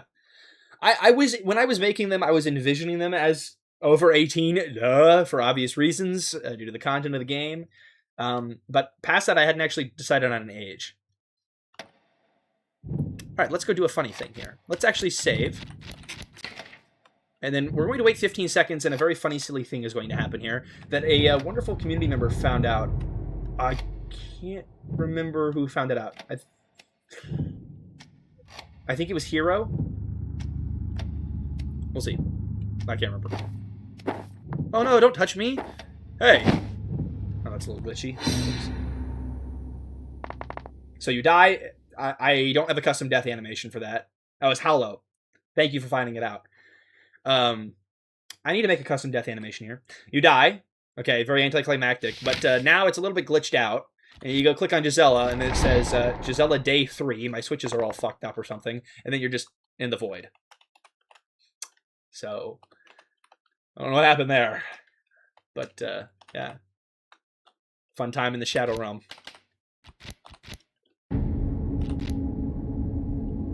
Let's load this one. Gisela Purgatory. I don't know what happened there. I'm not really sure why that ended up happening, but oh well. Okay, we're about at the end of the demo. Holy crap, we're actually going to finish with this stream at some point. That's crazy.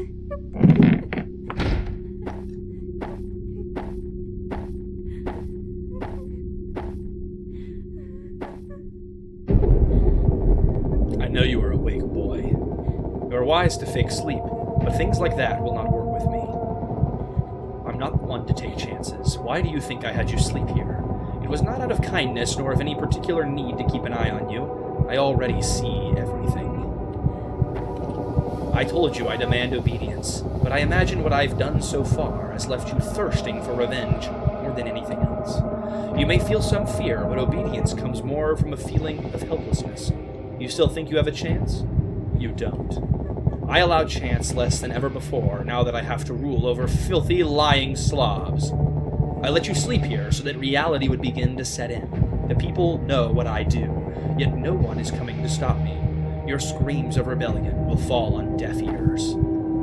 Go, look at what I can get away with. There is no one to stand with you in defiance of me, because while I may be cruel, I keep order.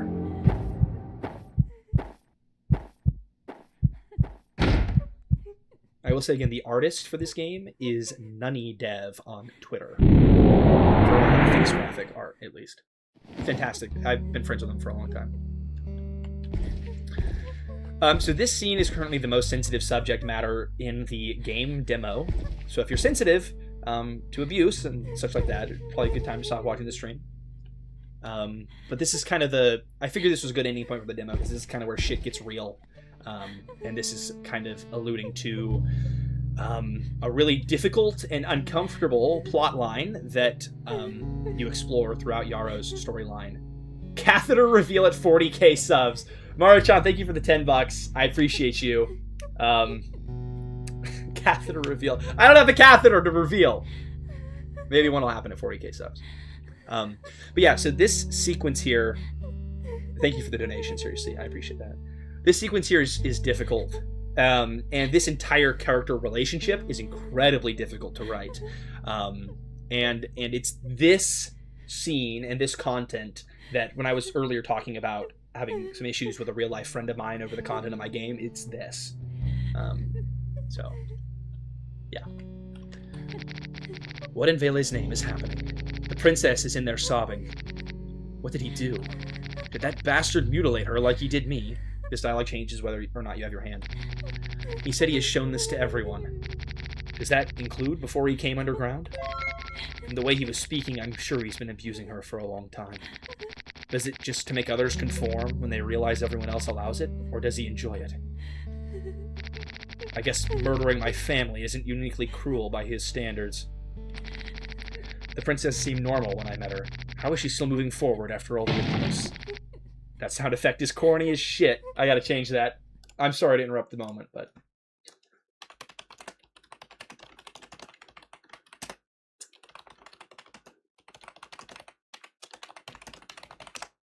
Okay, now back to the depression. I need to see her. I have to comfort her. I couldn't help my family, but maybe I can help her. Ooh, that one is a nipple!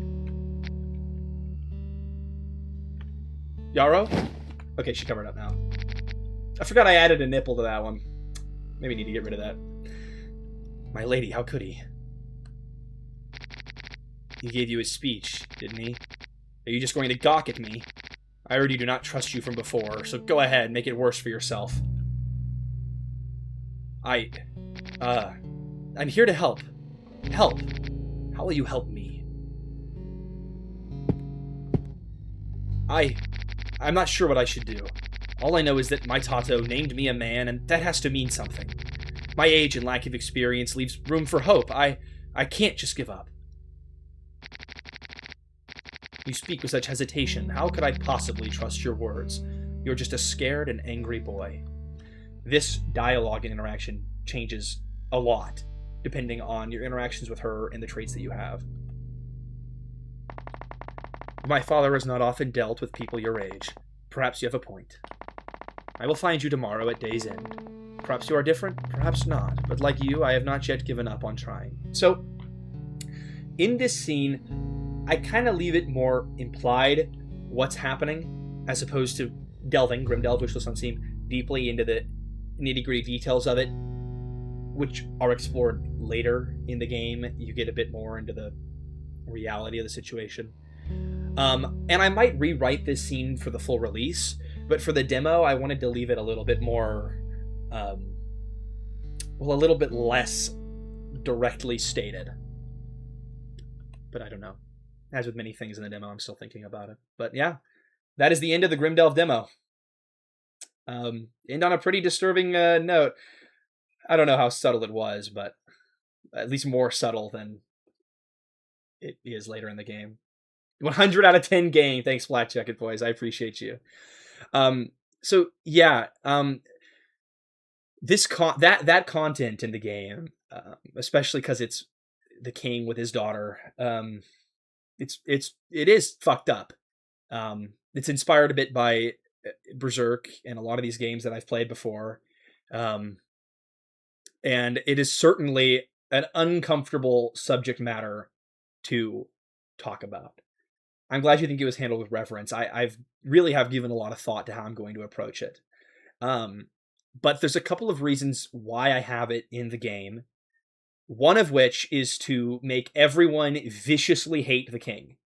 So the king is incredibly evil, and there is absolutely nothing redeeming about him. And the game's not going to try to redeem him. And you're going to be able to kill him at the end of the game. I'll spoil that now. There's going to be at least one ending where you can kill him. Because I like happy endings. But I'm not just having her suffer so extremely in order to build him up as evil. I'm having her suffer because I want to explore the impact that such a gross violation of social norms and order and respect and morality will have on somebody who is trapped in this situation, unable to escape it, who's living in a time period where there's no resources to support her, and she's been on her own for a long time, suffering in this way. So I think that it's an incredibly difficult thing to talk about, but I think it's also, there's a lot of opportunity to explore it in a very moving and powerful way. And I've written a lot of the later scenes in the game with her. That's some fucking uncomfortable shit. I've felt uncomfortable writing it, but I've also felt my own self reflecting on my own morality and thoughts and feelings and compassion and whatnot. And so, yeah. I don't know. But it's a work in progress. I'm going to implement it, and I'm going to play test the shit out of this game, and hopefully a lot of you awesome chatters can help me play test it in the future too, to make sure that I'm writing this with the proper sensitivity and reverence that it deserves. So yeah, that's the Grimdelve demo. That's all we have time for today. We've been going for a long time, so I'm going to do kind of a wrap up here. Told people watching on Steam, I hope it was a good Steam broadcast. I don't really know how Steam broadcasts work, but I hope it was cool. It does seem like we're still live over there, so that's good. We have one question. Can you talk about how karma is going to be handled in the game?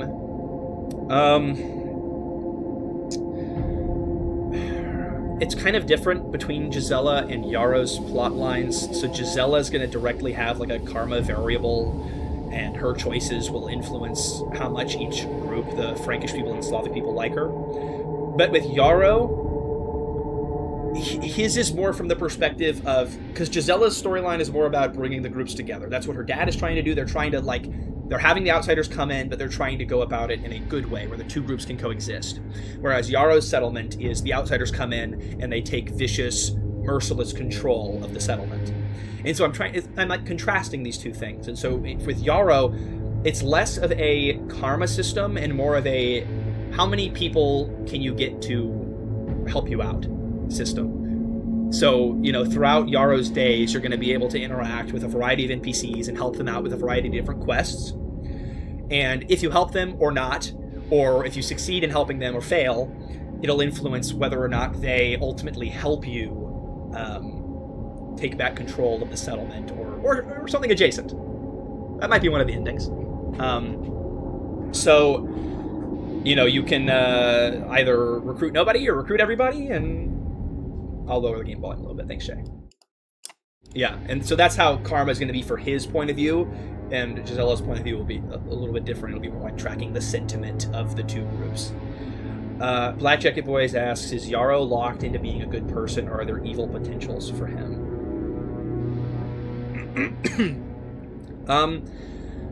I am not gonna have it so that Yarrow can be a bad guy. Like, I'm not gonna have it so, like, it's Black Souls and Yarrow can go, like, you know, touch someone or something. You know, Yarrow is fundamentally a good person. You can give him traits that maybe lead you astray, and so you fuck up, and you know, maybe treat someone poorly, or you fail to help them, or you speak to them insensitively, or you know, stuff like that, and then they don't want to help you, or they dislike you or something. But it's nothing like irredeemably bad. It's more like he's always trying to do the right thing, and he's still, you can fuck up. It's kind of how I'm trying to approach it. Yeah, because I'm trying to avoid having 500 endings on release. I just, like, really, I'm scared of scope creep happening and then me never finishing this game, so I'm trying to keep it restrained. And I don't know what this question means from Dice K. Why did you go with these tile sets instead of the EX graphics tiles? I don't know that. EX graphics tiles RPG Maker? Holy shit, I didn't even know this existed. I'll be honest, I didn't even know this existed.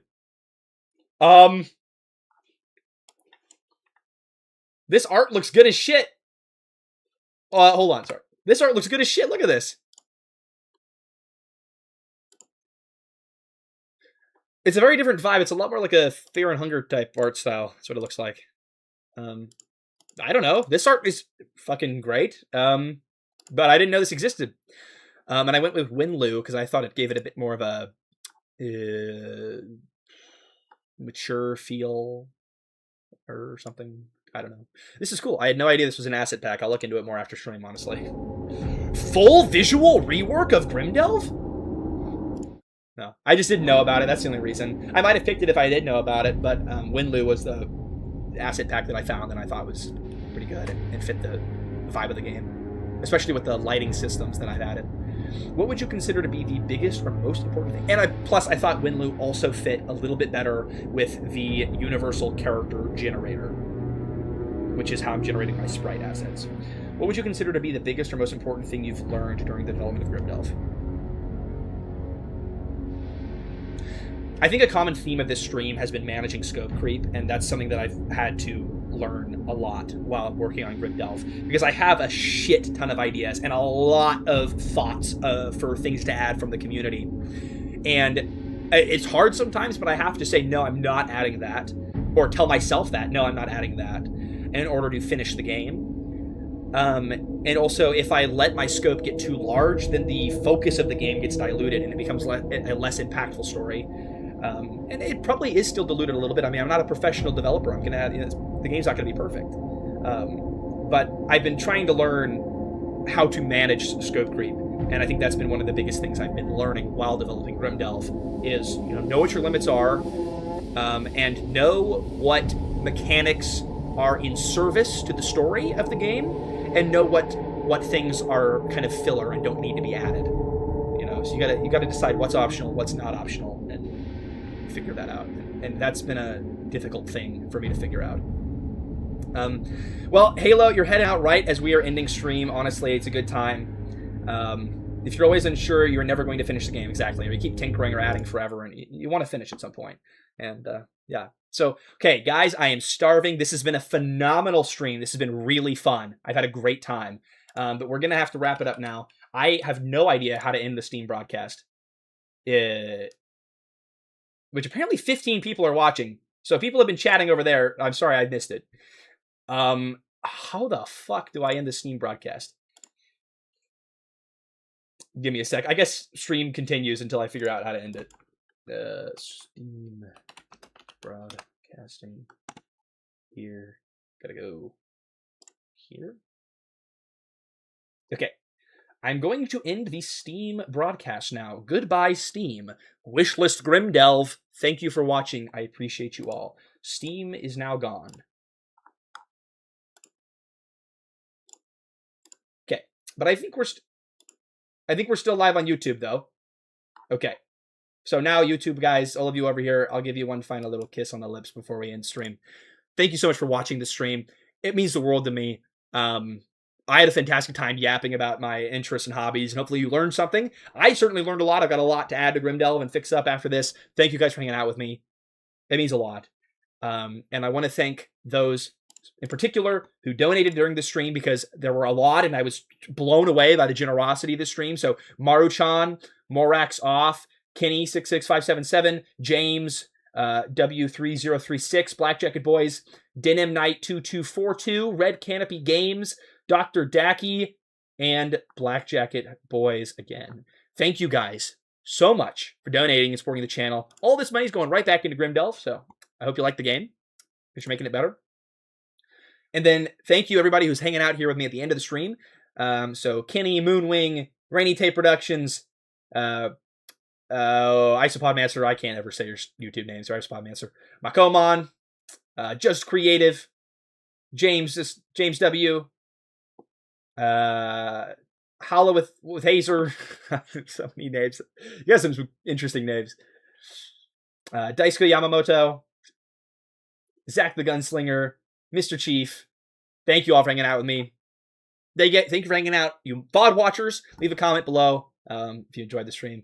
I appreciate you all. Have a great rest of your night. I'm gonna go get some food, and yeah, stream ends. 3, 2, 1. See you guys.